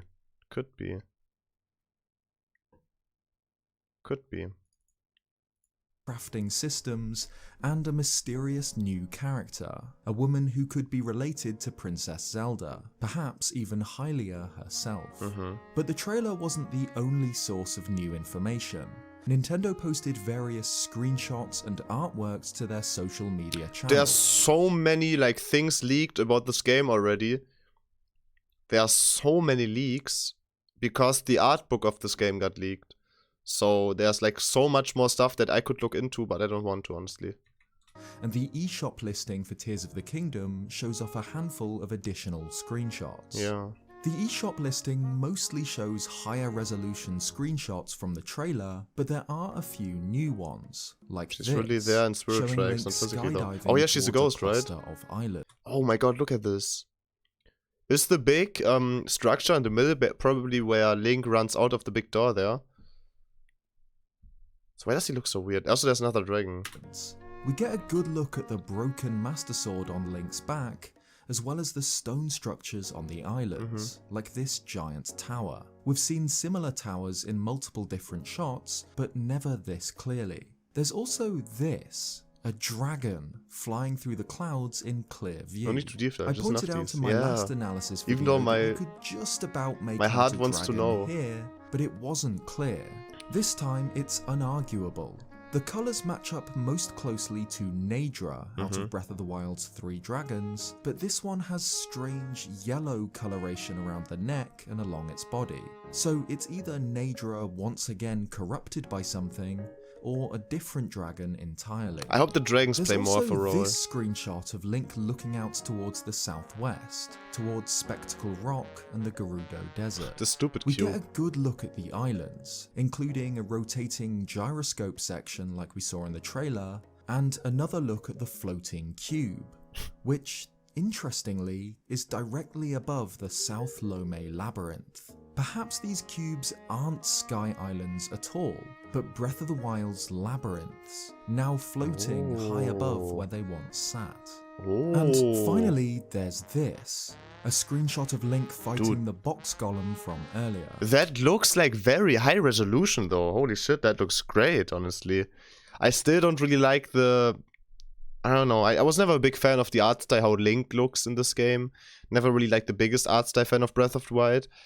But the monster, like the block guy, he looks cool. Self-control. So leaks are there, it's better to just wait and get it all during the playthrough. Yeah, I know, it's probably better. Completing all the other modes in Kirby's Return to Dreamland Deluxe is one of thing, but completing X mode in Kirby's Return to Dreamland is further. Why is it far more difficult? There's not a huge amount to note here. We can spot glowing symbols on the stone next to Link, who wields a soldier's broadsword in his right hand, which is interestingly Covered eroded in in a shit. similar way to the Master Sword. Covered in poop. Nintendo also revealed a Tears of the Kingdom Link amiibo, showing him in the same pose as the statue in Tokyo, as well as showing off what Amiibo will do in the game. Really, what? As well as spawning weapons and materials, just like Breath of the Wild, scanning Zelda Amiibo in Tears of the Kingdom will unlock alternate paraglider designs, like the Champion's Tunic for Tears of the Kingdom Link, the Hylian Hood for Rider Link, the Sailcloth for Skyward Sword Zelda, I have that amiibo. or Majora's Mask for Young Link. I don't have that As amiibo. well Let's as look at the buff one for that... That's a cool one. That's a cool one. Yeah. Sword Zelda, or Majora's Mask for That's Young also Link. kind of cool. As well as that, there's official artwork of Link, both The in his yeah, the Champion's Majora's Mask Tunic one does and look sick. Sky What up, Tunic Deathseeker? designs, How are and you? of Zelda, with short hair and a torch, like in the E3 short 2019 hair. trailer, but also holding Long a hair. Sheikah slate. Its design is notably different to the slate from Breath of the Wild. So, what is it, and where did she get it? Finally, we got a look at the Collector's Edition, which Yeah, I includes want a that. steelbook with an extended I look want at the that. carving of the mysterious figure, where we can see people standing below it. It's not available. A set of 4 Yeah, pins, she's holding a Switch. each showing one of the new strange hieroglyphs, and an art book with a brand Yeah, new that design got on the totally cover. leaked. This image can also entire be art seen book when got loading leaked. the Japanese Tears of the Kingdom website. It shows a bunch of strange symbols, 3 eyes, and a handprint, likely symbolizing either Link's new hand or the hand made from green energy. So that covers all of the new information we got on Tears of the Kingdom with yesterday's Nintendo Direct. There's a lot to comb through, so many mysteries we don't understand. But we're starting to get a better understanding of what the game itself will be like. We've seen a solid number of new enemies, and new gameplay mechanics like scavenging and building vehicles and weapons. I can't wait to see more of this game. It seems that this trailer focused a little more on the world and gameplay side of things. So it's possible There's that we'll no see story a more trailer. story-focused Yes. trailer drop sometime before Dude. release, and we'll be able to really get our teeth into what is happening I to want a story Hyrule trailer. and the circumstances surrounding Link's new quest. I want a story trailer. Thanks so much for watching You're this welcome, analysis Zeltic. video. Thanks for the video, If you bro. liked it, leave a like. Thanks, man. Good video. That's a cool way to integrate shit. Yeah, I know. Half health, you take double damage, enemies do double damage and take less damage when you take them. That sounds tough, man. Are you doing it? You should do it. You should do it. So we watched those 3 videos now. It is 2 AM. In about 1 hour, guys, we are doing Mario Party with some streamer friends. So for now, we just keep watching some videos. Can Link build vehicles in Tears of the Kingdom? Well, apparently he can. Apparently he can, man. We can all agree on that. He can. We saw him do that.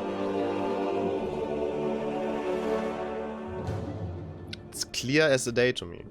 Tears of the Kingdom's latest trailer Why the Mario revealed Kart a new music? game Oh my mechanic God. nobody expected: building your own vehicles. We see Link lift a wheel out of a bog on the Great Plateau, then in the very next shot, drive a car built using the very same wheels. But it's not just cars It is he'll be fitting, able to yeah, build. yeah. It seems Link can craft hot air balloons, flying machines, and even weapons. So, in the latest trailer, we see 3 different vehicles. They all have something in common. They're all held together by the same goopy green substance, which seems to act as a sort of glue, holding you heard the about the new propellers League onto the dungeon, metal slate Rainbow here, binding the balloon to the basket Link stands in here, and to stick the wheels onto the wooden frame here. The car has the most going on, but the body appears to be built out of plain wood. Would be I so originally cool. thought it could be a wooden shed or animal pen that Link has transformed into a vehicle, but we can see lines of the green glue running between panels of wood, suggesting that even this body has been stuck together out of different parts. Glued onto this are the 2 front wheels, shaped like dragon or serpent heads, and 2 larger back wheels, which are exactly the same as the one found in the bog. Both Yeah. types of wheel feature arrows. You can on make the your top own the front type of wheels car, and the sides man. and tracks of the larger ones. I'm just gonna make a perhaps big indicating tower which way they that's should be also a placed car. in order to construct a working vehicle. There are even 2 headlights, which are designed like the lotus bud or egg statues found on the Sky Islands. There's also a strange glowing object glued to the back, which looks a little bit like a larger version of the vials we've Yeah, it seen looks on like an Link's energy hip cell or throughout the something. trailers, Just And wide. this, Just like handlebars like this. attached to a long pole very, with like- a wide base, which is glued to the wood below it. This handlebar stick has been glued to the flying machine too. Reverse limo. You can see Link holding onto it here. Oh, and we the could make a glue limo. is visible from underneath the contraption. We can't see the same handlebar stick on the hot air balloon though. It could be there, but it's just too hard to make out in this shot, or perhaps it just doesn't need steering in the same way. But still, the fact that we see the same controller device fastened onto two different, obviously improvised vehicles Casually suggests make a that limo, Link huh? will Yeah, be you know. able to cobble together Pick up common Zelda and the limo, materials like wood drive to and the club. metal with vehicle parts scavenged from throughout Hyrule. I've already mentioned Drink the wheel, some good old but we can alcohol also spot the propellers get going. too, found here on Death Mountain. By sticking vehicle parts and the handlebars to an object with this glue, it looks like Link will be able to create a vehicle out of almost anything. But it's possible that this crafting system German won't engineering, be man. limited to How about Bugatti, vehicles. Ferrari, Jeep? In this shot, we see Link What about swinging the, a very Jurassic Park Jeep? strange weapon. A thin stick attached to a Zonai dragon head. Like in with Need for Speed cannon Heat, right? in its jaws. The dragon head is very similar to the flamethrower Link had attached to his shield in the E3 2021 trailer, but what's most interesting is this symbol. It's found on the base of the dragon head, just where it connects to the stick. We've seen this symbol before, on the strange golem creature seen on the Sky Islands back in 2021, but also on the front wheels of Link's car, and on the underside of the propellers of the flying machine. It's possible that the same symbol appears on Maybe the after we kill the enemy, like that big enemy that just got shown, we take parts of him and make it into vehicle, man. axle Holy of shit. this wheel too. If you can but it's paint the too vehicles, difficult like to how you make dice out and stuff from in the Breath of the shot. Wild, you could But paint your car. either way, Yeah, this I think so symbol too. directly links the vehicle parts with this cannon weapon. Not only that, I'm not sure, but though. the It stick that's would make attached sense, to and the I would like to dragon do head it. looks very similar to the handlebars Link uses to control the vehicles. They're not identical. The handlebar pole is much thicker, but they're definitely made of the same material. Yeah. A dark green with gold accents. We've already seen an example of these handlebars used on two different vehicle contraptions, so what if this weapon pole can be attached to different parts in the same way? Could the flamethrower on the shield and the cannon be examples of different weapons Link can craft together?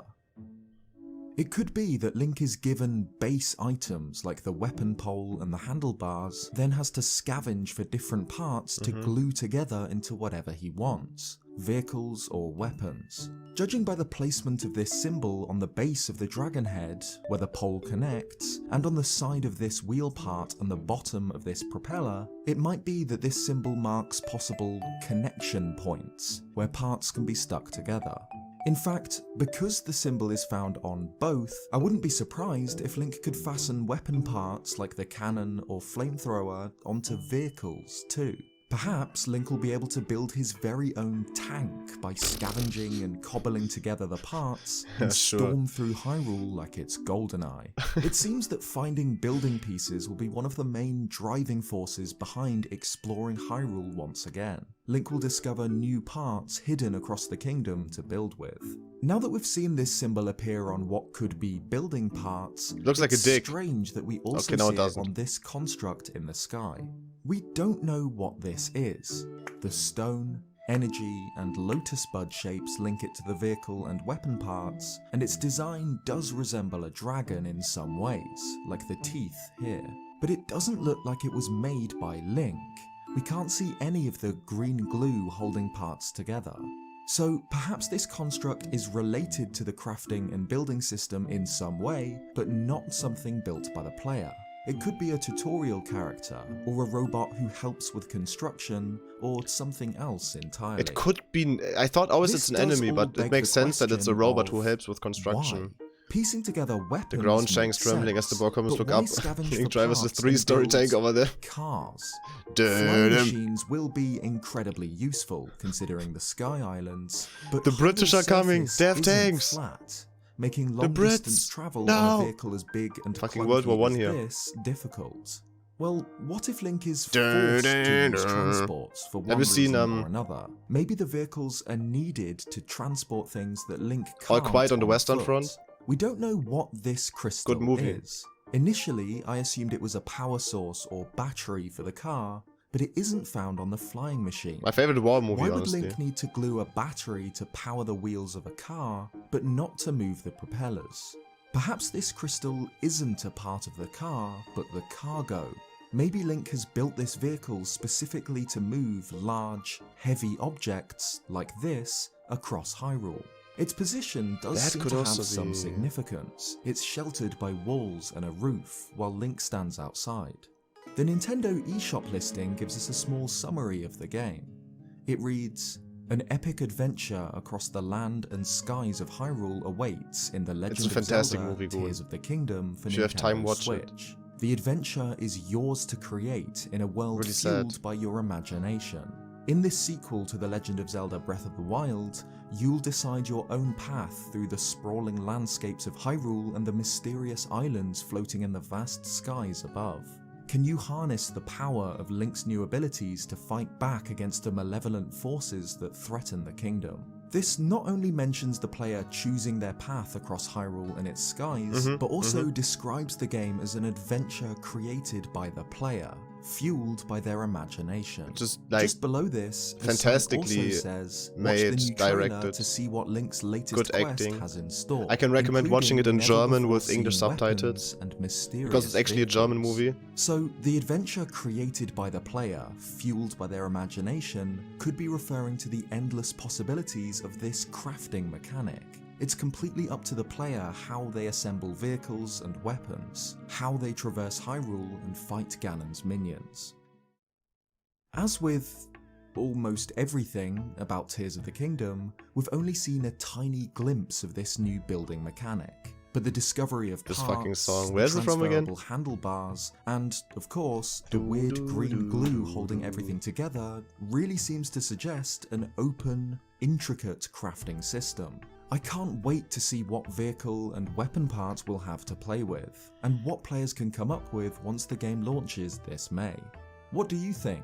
Does this suggest a crafting and building system? Let me know in the comments. Yeah, it does. Thanks for watching this It video. does. The fact that like Link finds a tire and then the same tire is on a vehicle just means he either repairs things or he builds stuff. Like there's no way around it. That's how I'd watch it for sure. I prefer to watch movies media from other countries in the original languages. Yeah, you also do anime in Japanese, right? Feels more authentic, if that makes sense. Be it German, Japanese, French, Korean. The thing is with All Quiet on the Western Front, it's in German, but they made such a good job in making the German sound like old school German that was spoken like 100 years ago. Like some of the vocabulary they use, I didn't even understand myself. So that was like pretty interesting experience to watch. Okay. Good times, man. Good times. So now we have Tears of the Kingdom. What are the Spiral Stones? Does Zelda die in Tears of the Kingdom? And can Studio Ghibli tell us the story of Tears of... What the fuck? What the fuck is that, man? That's true. Yeah, slang and dialect would be very different, so it's cool they pay attention to those details.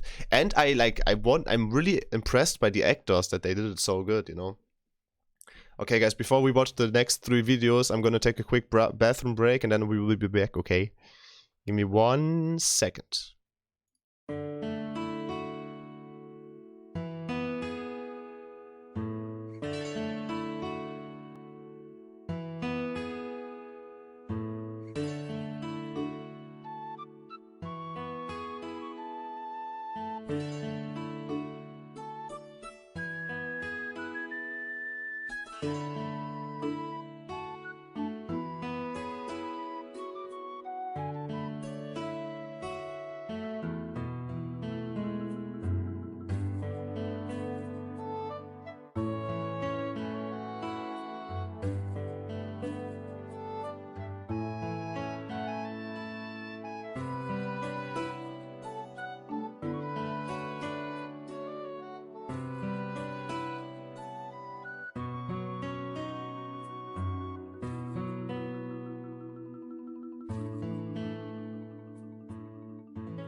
Okay, let's go, guys. Let's watch the last 3 videos.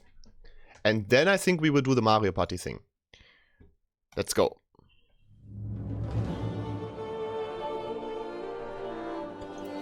I love Zeltic. He's one of my favorite Zelda YouTubers. If not my favorite Zelda YouTuber. Like, unique Zelda.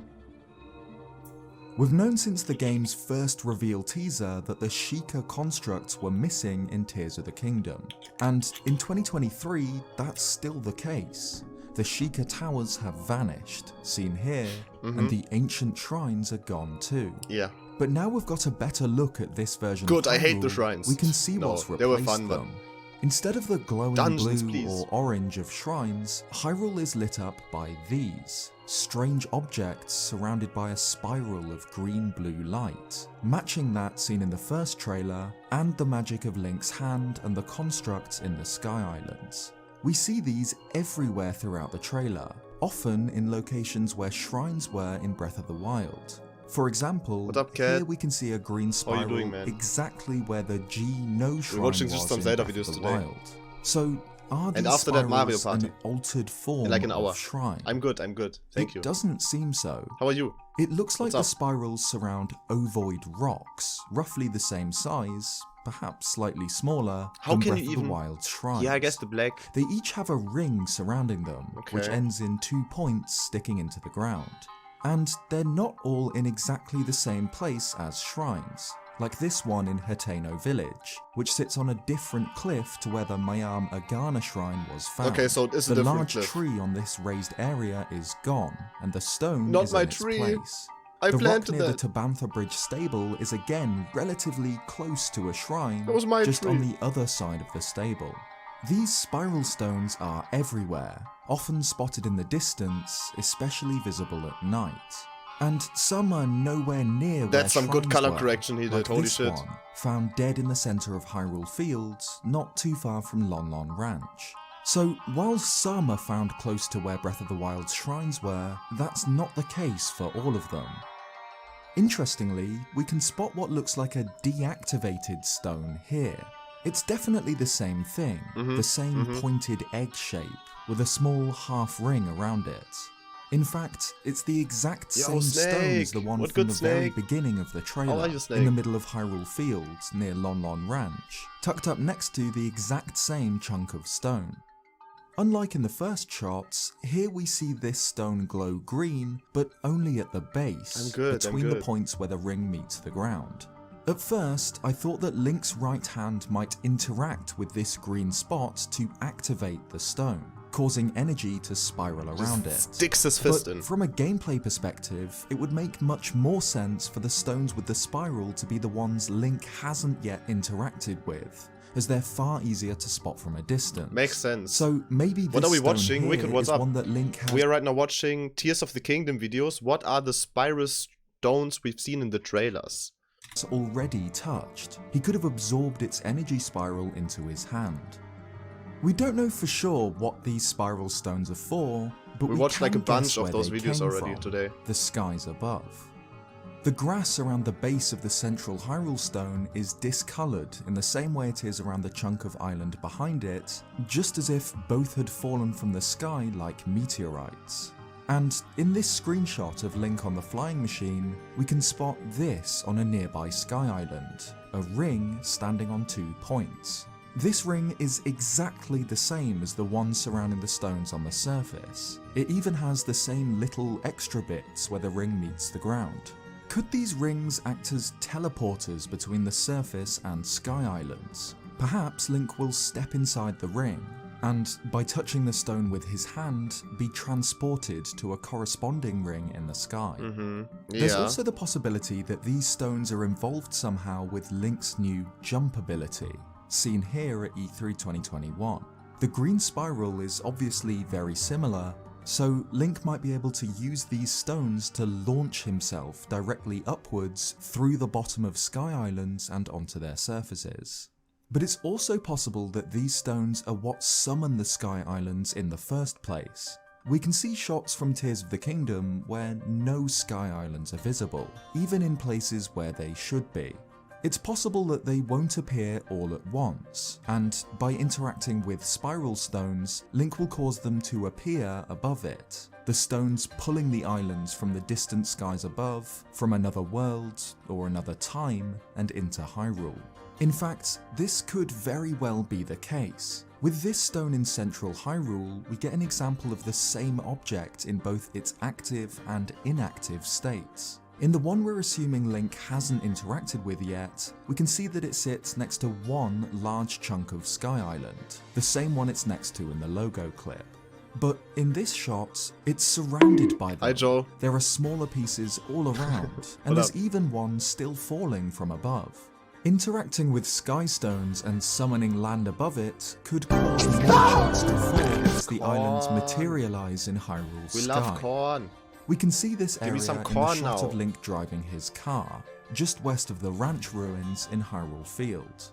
And again, there's absolutely loads of sky litter everywhere, far more than the small amount seen in this shot of the same place.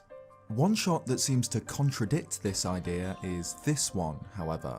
We can spot the same 2 chunks of Sky Island as in the car shots, which don't appear in the clip at night. So perhaps this clip is after Link has activated the stone and these chunks have fallen. It could be, but there's a lot of strange things going on here. There are no islands visible, Death Mountain isn't erupting with malice, and it even looks like Hyrule Castle is on the ground. We can't tell whether or not That's Link's hand probably has the been very changed here. beginning of the So game then. it seems that this is either incredibly early footage, before Ganondorf raises the castle, or later game footage if it's returned to the surface. Or maybe, as it's trailer footage, it's just from a different build of the game. We I don't think know. so. I don't think so. So perhaps these stones, It might be among early other game. small Very pieces early of game. debris, fell from the sky all at once, all across Hyrule. This could explain another difference between these 2 shots. A handful of tents have been set up just next to this stone. We can even see a person standing next to a campfire It's the flower or lady. cooking pot. Yeah, Perhaps this is the they're new a game. travelling researcher, fascinated by the ancient relics falling from the sky. By interacting with them, maybe Link can summon the islands the stones fell from, directly above him, causing more rock to fall which Link can ride back up. That could be what we're seeing in the logo clip. Link's hand has deactivated the green spiral from this stone, and debris rains from the sky, leaving a trail behind it of the same green energy as the spirals. This could explain the labyrinths too. The north and south Lome labyrinths now appear to float among the skylands, revealing greater depths than we explored in the first game. But in this shot, we see the north labyrinth on the ground, where it was in Breath of the Wild. So at some point, this labyrinth will rise into the sky, perhaps because Link interacts with a nearby sky stone. Puzzlingly, in this screenshot of Link dropping onto a group of sky islands, there's this. What looks like a stone of the same shape and size as those on the surface. It doesn't glow with the green light, but perhaps it's in a deactivated state like this one, and the small green area is faced away from the camera. I think we can even spot a ring surrounding it, like those on the surface, but we've got to zoom in so far that it's not clear enough to say for sure. We can't know what this is for certain. If it is a sky stone, then perhaps it allows Link to travel even higher up into the sky. We don't know how high up the islands go, so maybe we'll continue using these stones to ascend further and further. It's also possible that this is a unique sky stone. It seems plausible that this group of sky islands will be the first ones he visits, or perhaps even the game's tutorial area, a bit like a flying Great Plateau. With Link's magic arm being his main tool in this game, just like the Sheikah Slate was, it would make sense to have a tutorial in the sky, where he gets his new, ancient outfit and learns how to use his arm's new abilities. And we've seen these exact islands again and again throughout the trailers, just like we did with the Great Plateau for Breath of the Wild. And in this screenshot, Link carries the broken Master Sword on his back and not much else, which could suggest that this shot takes place not long after the sword was damaged, at the start of the game. If this is this game's version of the Great Plateau, then perhaps this is a unique stone that Link must drop down to Hyrule as part of a tutorial on how he can travel between ground and sky, a stone he can later find on the surface and use to return here. Again, the stones do look like they've fallen to the surface with some force. This could be something like activating the Sheikah Towers in Breath of the Wild, where touching the Sheikah Slate to the Great Plateau's tower causes every other tower to burst from the ground. Link dropping this first stone could be what causes all of the others to fall across Hyrule. Or it could be that all of these spiral stones are originally found on the islands, and Link has to drop each one down to Hyrule to create a warp point back up, like pushing a block off a ledge in Ocarina of Time. At this point, we can't know for certain. It seems that, in some regards, the Sky Islands will function a bit like shrines. They're scattered across Hyrule and feature puzzles or combat challenges for Link to complete. There's actually a Zelda Despite Breath how of the much Wild we've mod seen, we know that tried to almost recreate the nothing Sky about Islands, them. which is pretty we don't interesting. know why Link is up there, but we can guess at how. Thanks for watching this video. Okay. If you liked it, leave a like or subscribe if you haven't. So that was like the take on the gameplay mechanic, basically, that those spiral things have.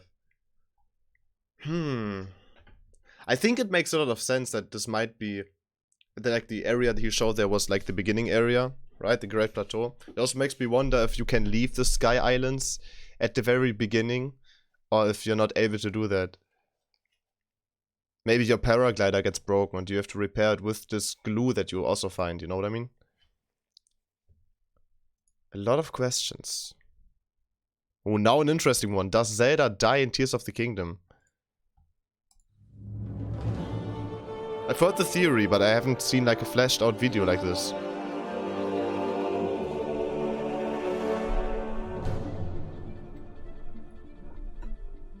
For the vast majority of Breath of the Wild, we don't see Princess Zelda. She's locked up in Hyrule Castle, fighting to keep Calamity Ganon imprisoned there. She's only seen in the game's memories, cutscenes taking place 100 years earlier, and heard when she speaks to Link telepathically. That is, until the very end of the game, when, together with Link, Zelda destroys Dark Beast Ganon, ending the calamity and freeing her kingdom. Hero and Princess meet for the first time in a century.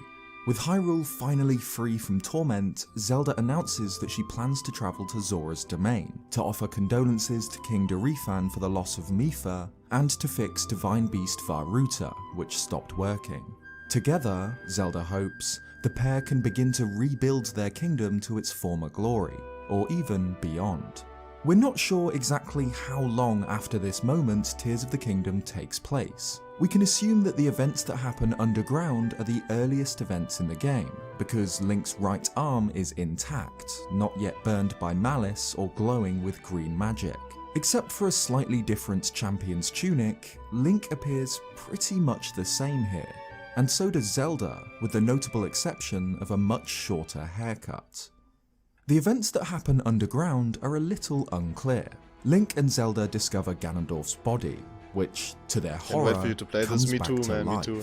Malice erupts throughout the chamber, causing the ground to crumble and This is rocks gonna be to like a fall game from the where I ceiling, stream definitely and longer than Zelda 8 hours. falls.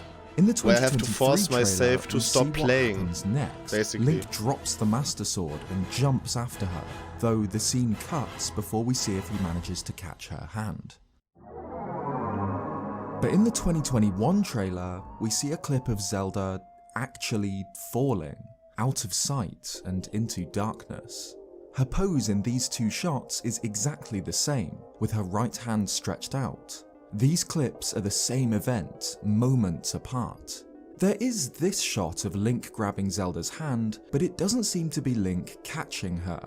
The background doesn't move, and Zelda's hand reaches up to Link more than Link reaches down to Zelda. It looks less like she's falling and more like Link is helping her climb something.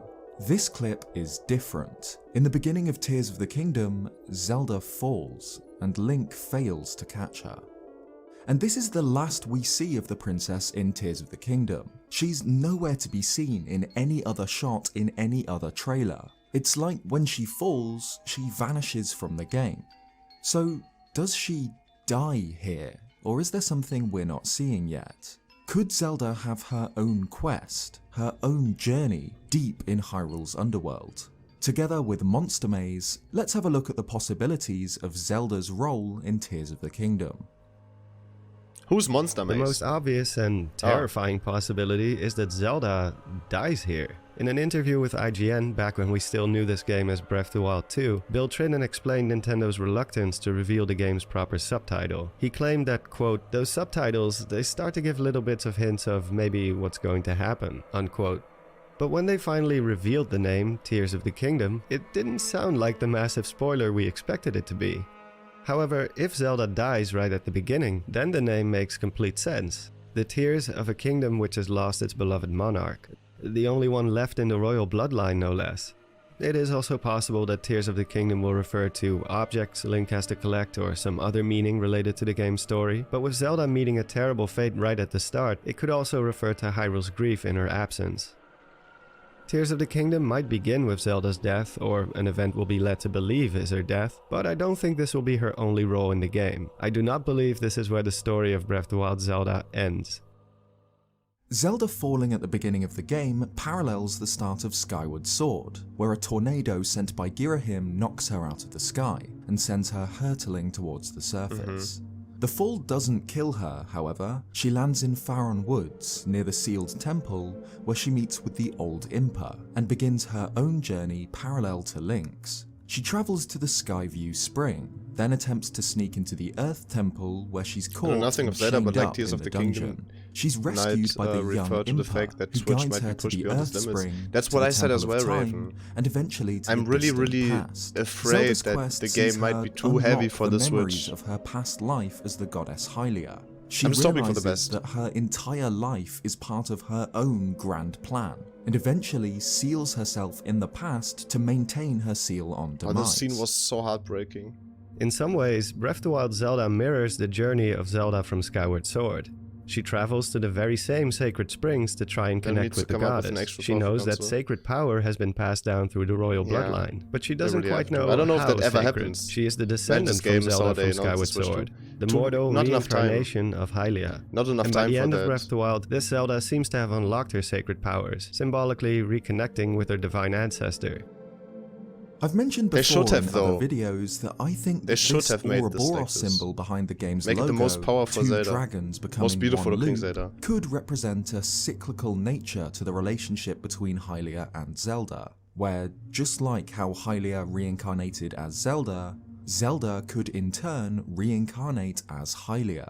We can't be sure of this, of course, but it is a possibility, evidenced by things such as the carving of a mysterious, godlike being and a figure who resembles Zelda forming a circle with their hands. It makes the most sense for Zelda to be one half of a whole with Hylia. It's worth noting that both figures on this carving have long hair, while Zelda has cut hers short. But we also see this. The same woman seemingly suspended in the air over tendrils of malice. Perhaps this is a depiction of Zelda's fall, or her death. Again, this figure has long hair, which is different to Zelda, but it could be a legend or prophecy, or depictions of an event that happened long ago with a previous incarnation of Zelda destined to happen again. But either way, assuming this figure actually is like, meant to be Zelda, maybe it is carving Skyward Sword Zelda that they speak about here, because Skyward Sword Zelda had long hair. Skyward Sword Zelda did fall down in the beginning of Skyward Sword, right? And she also did reconnect with Hylia in Skyward Sword. So maybe all those pictures here just like tell the story of Skyward Sword. Perhaps this is a depiction of Zelda's fall, or her death.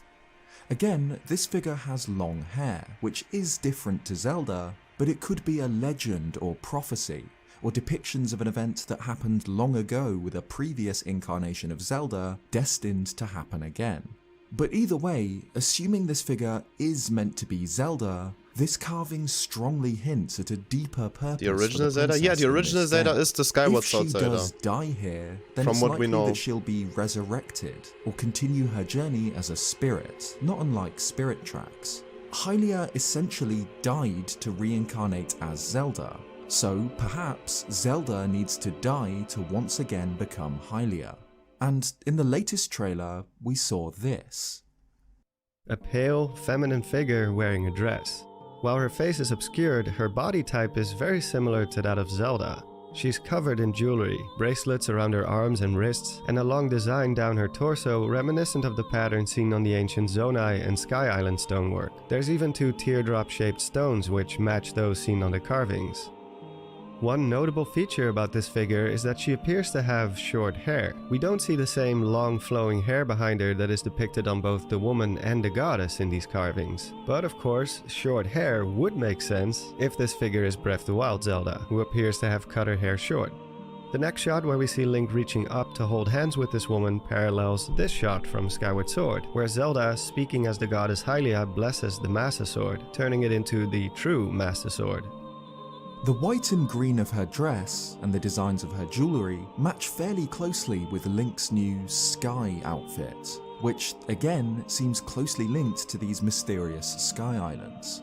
If this is Zelda, then it's the first time we see her after she falls into the pit. Perhaps, if Zelda does die from this fall, then this figure is her spirit or soul, explaining why her skin is so pale.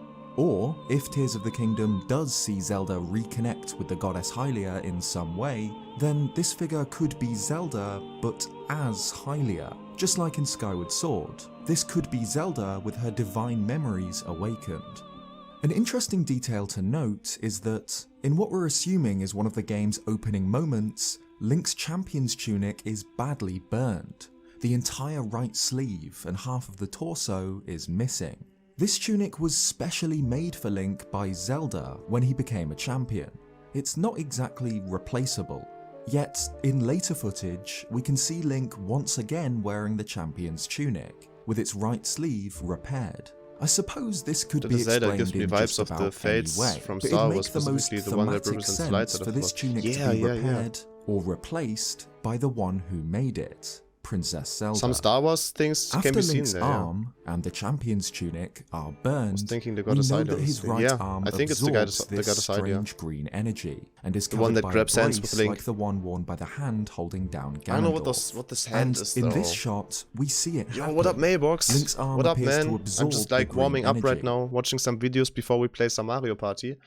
Yeah, just gonna wait till Akira's home. She said 9, so like 30 more minutes. How's it going, bro? This shot probably takes place very close to the beginning of the game, because we see Link shirtless, in plain Hey, yo, shorts, Link just like shirtless? how he started in Breath of the Wild. Hey, yo. This shot Hot. could take place in Tears of the Kingdom's equivalent of the Shrine of Resurrection, where Link's arm is healed GG's, and he yeah, bro, I'm awakens still after depressed. the resurrection of Ganondorf and Zelda's Two great fall games, into darkness. yeah. With his champion's tunic burned, then, it could be that Link's new, Rip. ancient-looking clothes Rip my are hopes either and given dreams. to him or found on the Sky Islands, some of which I think are very likely to serve as the game's tutorial area. Yeah. And But we know he gets it back after this, the cup. perhaps after reuniting Like the with National Cup. Zelda.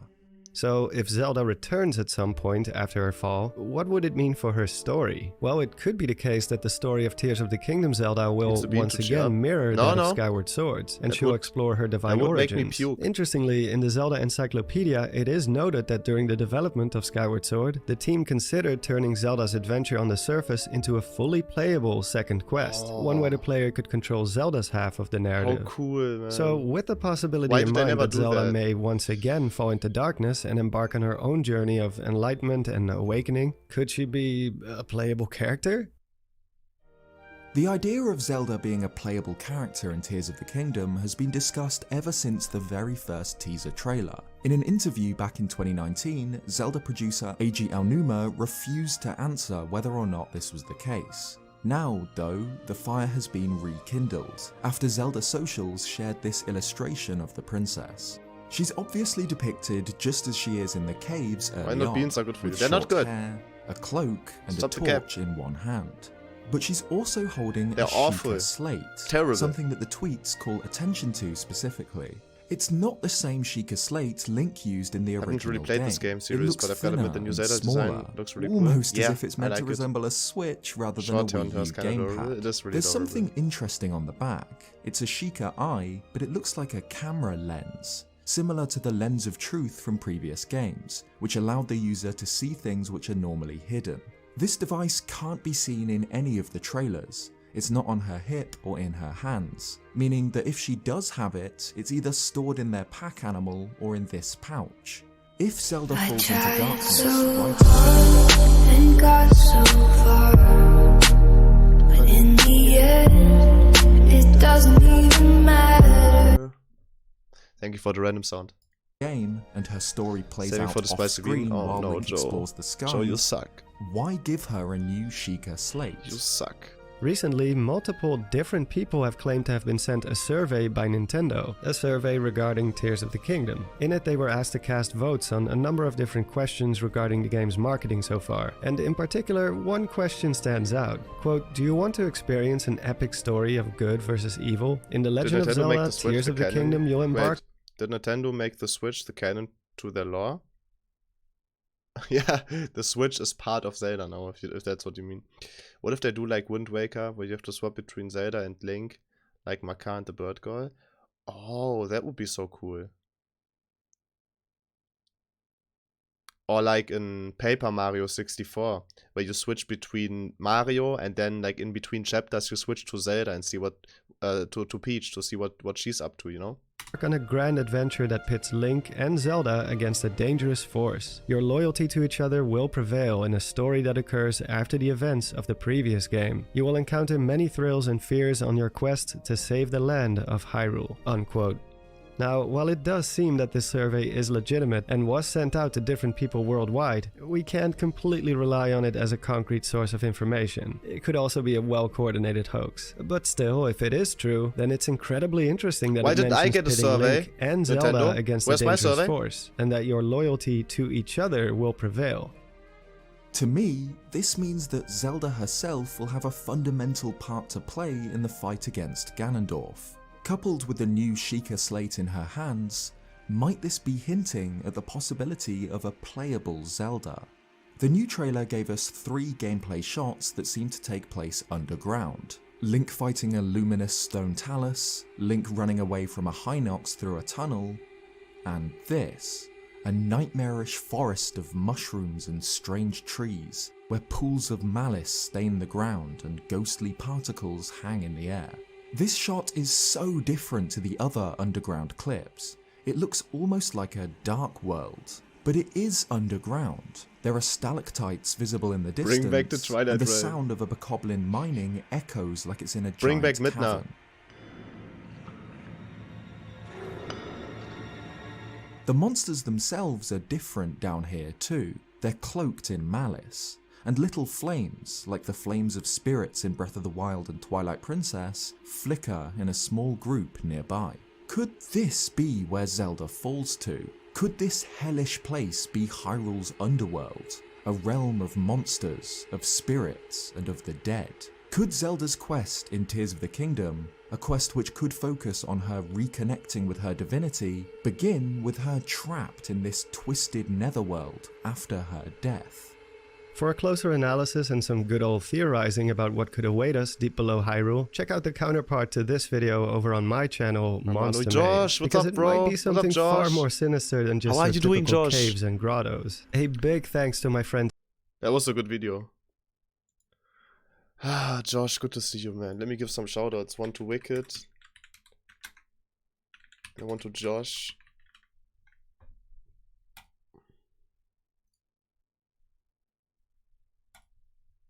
And one more to Maybox. Okay, so we have one more video left, guys, and it's 16 minutes, so that perfectly like fits with the 9 PM EST where we start Mario Party if everything goes good. Thank you. I'll be here lurking, starting a raid. Okay, cool, cool, Wicked. Sounds good. Kind of reminds me of the Deep Roads in terms of no one who's seen this has survived total potential. Oh, yeah. I don't know. It's like it would be cool to see Zelda actually on a quest. It'd be so cool. This video does not contain any leaks. It's entirely based on officially Cool. released material. Cool. I'm glad. It's good that they do like a little disclaimer, so we don't have to be scared. Because that probably released around the time that like all the things got leaked. There are more than a few similarities between Nintendo and Studio Ghibli. Both are Japanese Zelda ever been a media player? No. powerhouses whose No. works are titans Only in their fields, non-canon Zelda going on games to like inspire Hyrule and Hyrule guide Warriors. those who follow them. From the very first But never in the reveal main teaser, games. it was clear that Breath of the Wild leaned on Ghibli more than perhaps any other game in the series had before it. The clip of Link being chased by a guardian closely paralleling the beginning of Princess Mononoke, where the protagonist Ashitaka is chased by a demon. Link's new design, too, closely resembles Ashitaka, hooded with a blue tunic. Hyrule is populated by almost 1,000 tiny forest spirits, childlike creatures who make a distinct rattling sound, just like Mononoke's Kodama. There's even a mysterious animal spirit who watches over a mountain and protects its wildlife. Satori, the Lord of the Mountain, who bears a strong resemblance to Mononoke's forest spirit, both glowing an eerie blue-green at night. Thematically, both works focus on the relationship between nature and technology, and how hatred, or malice, will poison anything it can. But Breath of the Wild didn't just take from Princess Mononoke. We also see inspiration from Spirited Away and Nausicaa and the Valley of the Wind, the latter of which also takes place a long time after an apocalypse, with a world full of giant monsters whose blue eyes turn red when enraged. In fact, there are so many Ghibli connections in Breath of the Wild that I recommend you watch a video by the channel Beyond Ghibli, whose video, With Eyes Unclouded, dives into the parallels, both surface level and thematic, between the media. But it seems that Tears of the Kingdom is taking this a step further. The similarities between it and Princess Mononoke are more clear than ever, and the game also appears to draw heavily from other Ghibli films too, in particular Laputa, Castle in the Sky. But first, Mononoke. Here's Conrad from the Commonwealth Realm to explain. Nintendo and Studio Ghibli are both absolutely massive exporters of That Japanese voice caught me culture. off guard. Their What the games fuck? and films respectively are among the highest grossing media Nintendo. Japan offers, and both are often heavily steeped in Japanese mythology, religion, and literature. So when drawing parallels between the two, it's important to remember that both studios draw influence from the same culture. But it seems that with Breath of the Wild, Nintendo stepped it up, moving away from just exploring similar concepts to directly taking influence from Ghibli.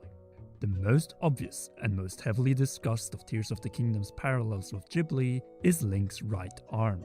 We've already mentioned how Link's champion tunic and hood outfit closely matches the look of Ashitaka, but what we see happening to his arm in Tears of the Kingdom is downright exactly the same.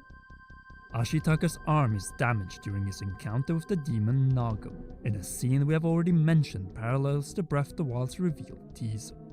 Nago is a boar infested by a terrible curse, manifested as dark purple-red worms covering his body.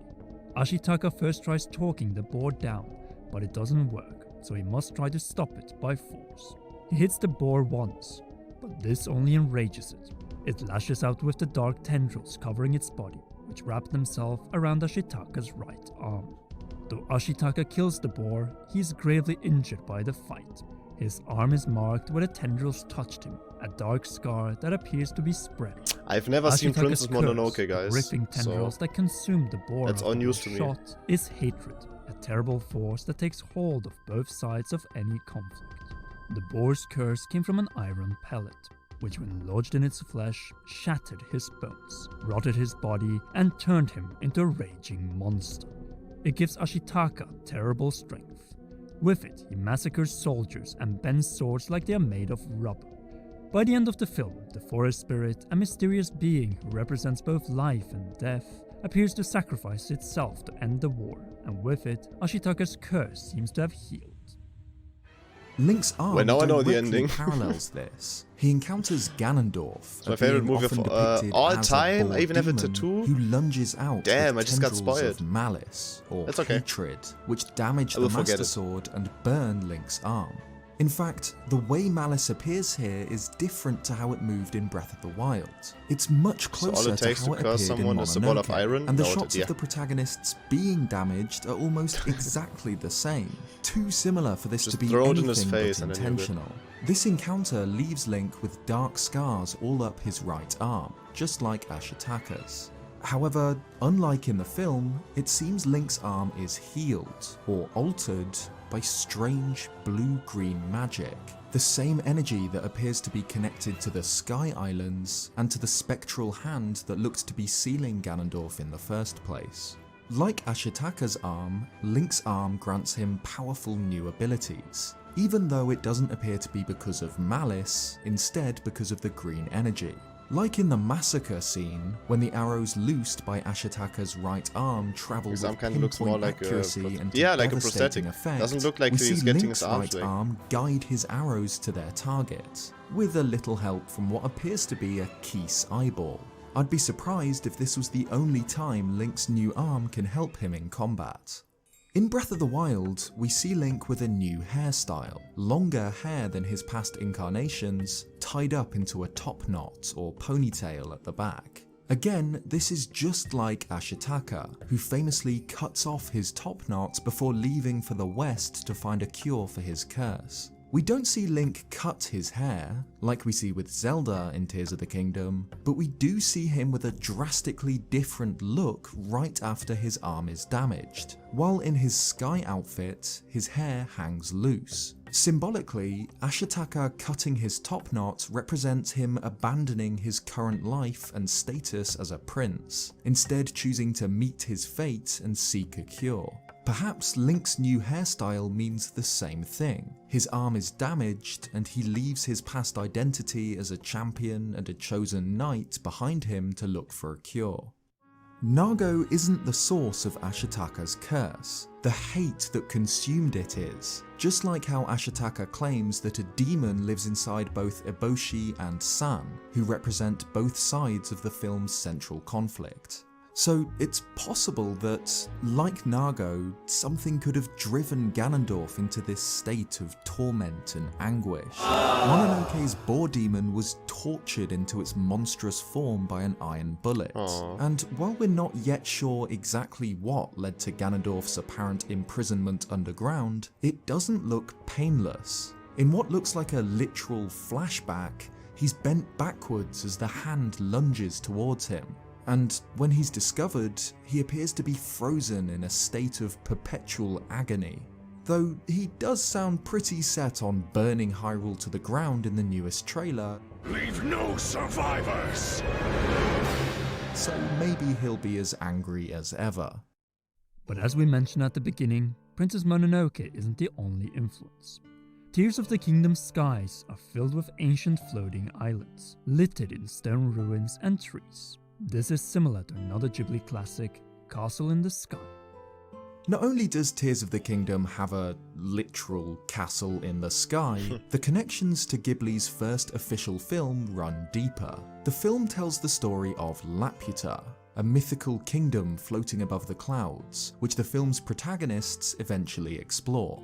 The island is thought to be a myth, but Patsu's dad once managed to photograph it. Laputa is long deserted, littered with broken stone columns and buildings, overgrown with foliage and giant tree roots, home to birds, animals, and giant robots who were built to serve the kingdom's inhabitants. On the surface, the connections are obvious. Tears of the Kingdom also has floating islands covered in worn, crumbling stone structures, often overgrown with giant tree roots. They even seem to be home to giant automata too, perhaps also built to serve. And in the film, Laputa is obscured by an endless storm. Two winds blowing in opposite directions, forming a giant column of wind just like that. There's one timeline where Link gets sent back in time. Then there's the one like where he doesn't get sent back in time. And then there's one where he actually dies against Ganon in Ocarina of Time. That which surrounds Hebra Peak in Tears of the Kingdom, obscuring the sky islands that hang above it. But let's literally go deeper. Near the beginning of Castle in the Sky, the two protagonists fall into a mine, which they explore by torchlight. Down there, they find glowing deposits of Ethereum, a material that the people of Laputa once knew how to refine and process. Sheeta has a necklace of pure Ethereum, which allows her to float instead of fall, and it's this material that allowed Laputa to rise above the clouds. Damn Ethereum, they're rich. Mines full of glowing blue rocks obviously parallels Tears Hey, how of are the you? I'm Kingdom, good, man. How are you? where Link and Zelda travel through cave systems filled with not just Zonai ruins, but what appear to be luminous stones, a material that glows blue-green at night, said to contain the souls of the dead. We don't just see these stones in the reveal teaser, though. They're also seen in this shot of Link fighting a luminous stone talus, both on the monster itself and in the background.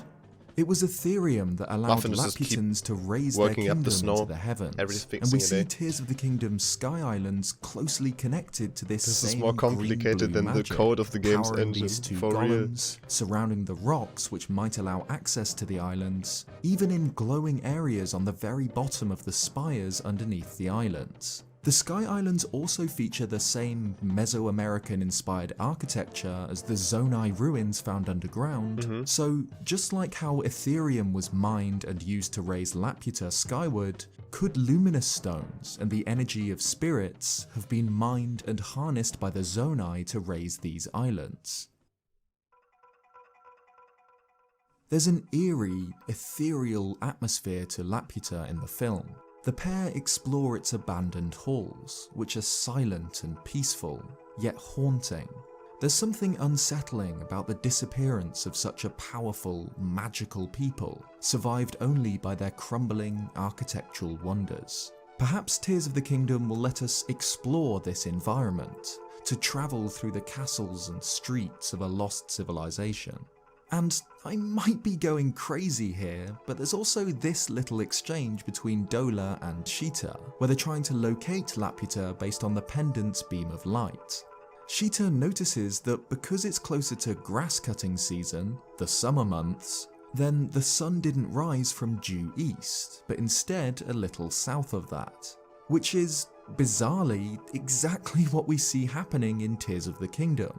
I'm certainly not the first to mention that the shadows are cast in a different direction compared to Breath of the Wild, because the sun rises from further in the south, which I'm sure isn't really a nod to Laputa, but it is a neat coincidence. In the film, Sheeta is revealed to be a princess, descended from ancient Laputan royalty.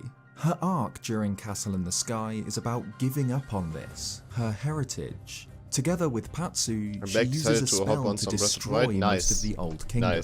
Towards the end of the film, she even loses her pigtails. They're shot off by the villain Muska, again symbolizing a change of status, representing her losing her identity as a princess. The film's villain, Muska, has a similar role to Ganondorf in The Wind Waker. Like Sheeta, he is Laputan royalty, but unlike the princess, he can't let go. He wants to seize Laputa for himself and control its godlike power. Zelda obviously seems to mirror Sheeta. She, too, is a princess from an ancient royal line. Perhaps her story arc will involve letting Hyrule go, while Ganondorf remains hellbent on dominating it. In fact, Castle in the Sky begins with Sheeta falling, presumably to her death, before cutting to the opening credits. At the beginning of Tears of the Kingdom, shortly after discovering Ganondorf's body in the cave, it seems that Zelda will fall. The ground crumbles beneath her and Link fails to catch her. I've theorized before that Zelda could die in this moment, continuing her journey as a spirit or divine being. But it's also possible that Tears of the Kingdom will yet again parallel Ghibli here, and Zelda's fall will be broken in some way. Perhaps by the sacred powers in her blood, or maybe the same magic that elevates the Sky Islands, the luminous stones mined underground in an ancient time. But it could also be the case that Sheeta's Ethereum pendant, the one that contains the same magic as the Sky Islands, instead served as the inspiration for Link's new right hand. It glows the same blue-green colour as the luminous stones and the hand-sealing Ganondorf, and is connected to the Sky Islands in some way. It's used to jump great distances, to manipulate technology found on the islands, and even to reverse time for certain objects. Tears of the Kingdom looks like a melting pot of different influences, and the Studio Ghibli classics Princess Mononoke and Castle in the Sky seem to be among the greatest of them. With Link's new arm, the Zelda team are literally wearing their inspiration on their sleeve, a combination of the dark malice of Ashitaka's arm and the loss. Hey, dudes, what's up, man? What good, what good, what good? Thank you for the sub, man. W0W. Thank you for the sub for 6 months, bro. How are you doing, man? Do you have any games pre-ordered right now? That's our question. Thanks, Queen. Yeah. I don't know if Nakira's ready. But after this video, I'm definitely gonna see if everybody's ready for the thing. Let me see something. Are they live? Like, I know Mailbox is live. I don't know what's up with Nakira. Just gonna DM her afterwards. Of Castle Thanks in for the Sky. sub, man. Appreciate you. Does Studio Ghibli help us predict Tears of the Kingdom's story? Not really. Yeah. Just like how Princess Mononoke doesn't tell us the story of Breath of the Wild, despite the similarities, I doubt that Tears of the Kingdom will follow a similar narrative thread to any of the animated works. We don't know for certain why these Skylands have appeared above Hyrule, why Ganondorf was found underground, or what his plan is. But the influences are clear, primarily with the fate of Link's right arm and the existence of an ancient, skyfaring civilization, powered by a mysterious, glowing energy. We can draw thematic parallels, but we can't be sure of anything until the game releases this May. But what actually is Ethereum? For a closer look at the cultural influences behind Tears of the Kingdom, including a deeper dive into the real inspirations behind the Zonai, check out my counterpart video on my channel. Nope. I don't like your voice, dude. I'm sorry, man. I'm sorry. Yeah, those were the videos. We watched like 7 videos today, Noodles. We watched like this, and this. Revisiting Breath of the Wild's beta world. That's not really much to do with Tears of the Kingdom, though. Pretty cool, man. Pretty cool. Okay, let me actually DM the others and see what's up.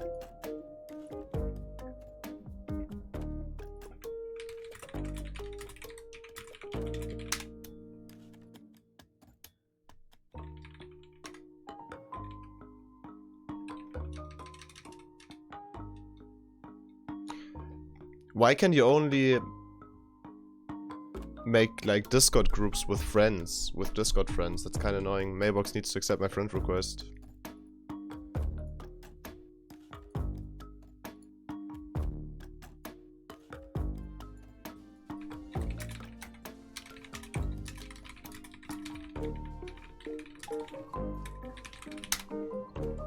Also, Laura, what's up?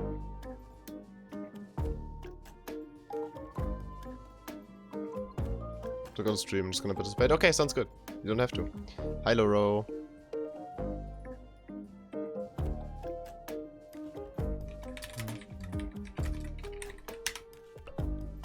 Guest star.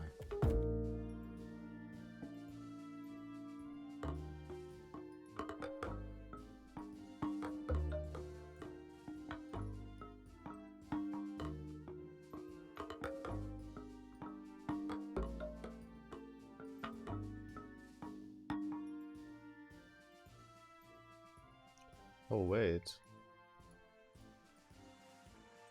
I just saw his title. You know what his title is? His title is, I will shave my beard into a mustache if I lose to the Legend of Manu. Manu, can you accept my friend request on Discord so I can make a group? Oh yeah, of course. I didn't know I wasn't your friend.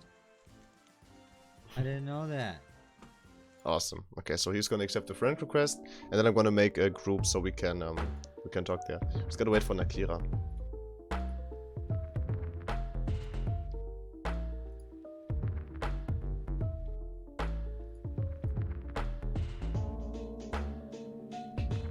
But he's what? Yeah, he shaves his beard into a mustache, so everything but his mustache. Okay, accepted it. Awesome. Nakira and the real. Awesome.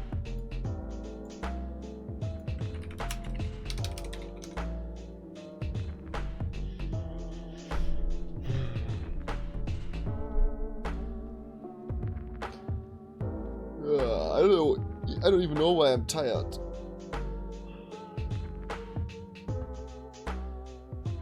I've been live for like 2.5 hours. I'm exhausted. I don't know why. Maybe I didn't sleep enough. And I had like not the most stable sleep, because I do remember falling asleep to YouTube. And I like had it in the back of my mind when I was like already asleep, like I still heard it while I was sleeping. And then like I woke up and paused it actually, you know. What's that? Oh. Okay. Oh, I don't care for that. Let me change the title and everything.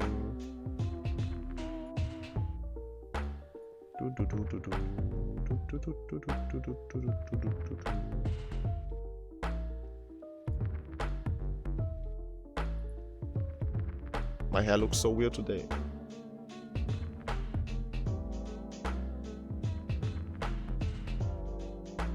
It looks so puffy.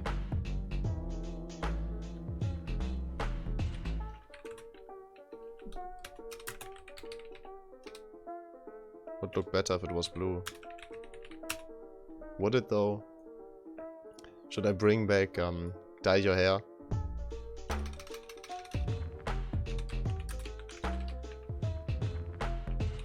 Oh, you can add people now in the thing. That's so kind. That's really cool. The real Nodalis doesn't work. Shave your head. No. Grow a beard. I can't. But you can only add one person. You can only add one person in the title. Well, I'm not gonna do that then. I don't want to exclude like 2 others.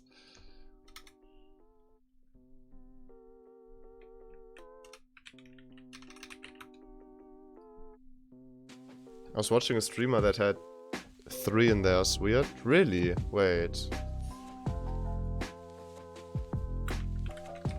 So this works. First one works. Let's just do Nakira.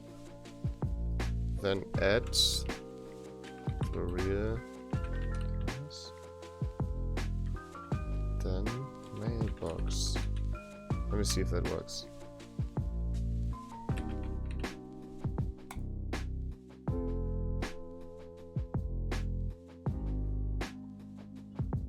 can grow a beard, just simply have one. How am I supposed to do that? Oh, it does work. It does work. Cool. Awesome. Awesome, okay. I should probably get out of my bed. Yeah, you probably should. Probably should. I need to change the category. Beard wig, become a Viking. Nah, that would be awful though. I have to become an actual Viking. How lame would it be if I would just have a wig? No. Also, we gotta watch... What's the name again?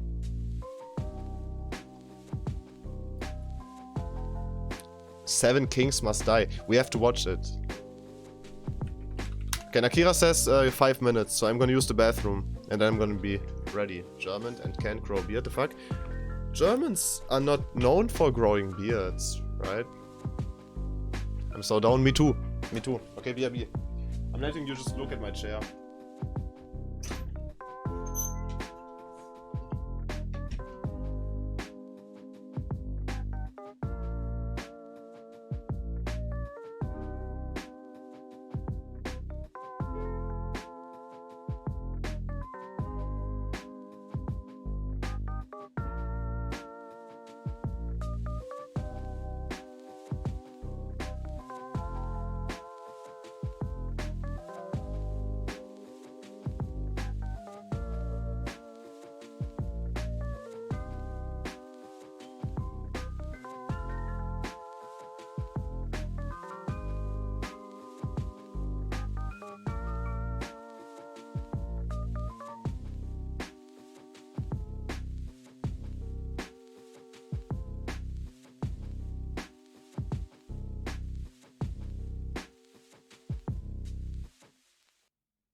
Why are you talking shit about my ass while I'm gone? He got the ass end of the job? Yeah. Justice for Stare? No. How's the work environment, huh? Getting farted on a lot? Never. I never ever ever fart. Never. Let me actually get my Mario Party in the console. Germans don't fart, we don't.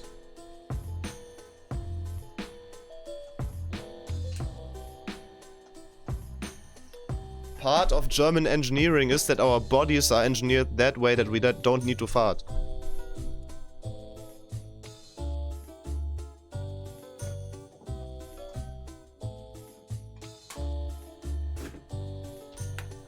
It is known. No, I would actually believe that. It's true. Actual factual.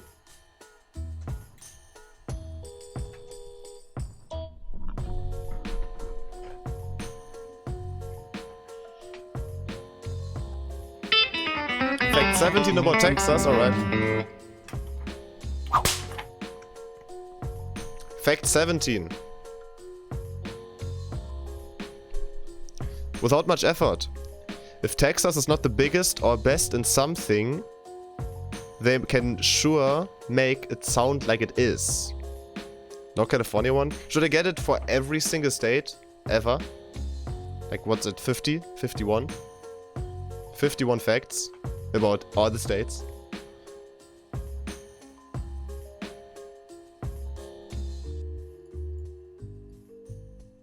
I think that would be a bit too much, Queen. Hi Quinn, what's up? How you doing, Quinn?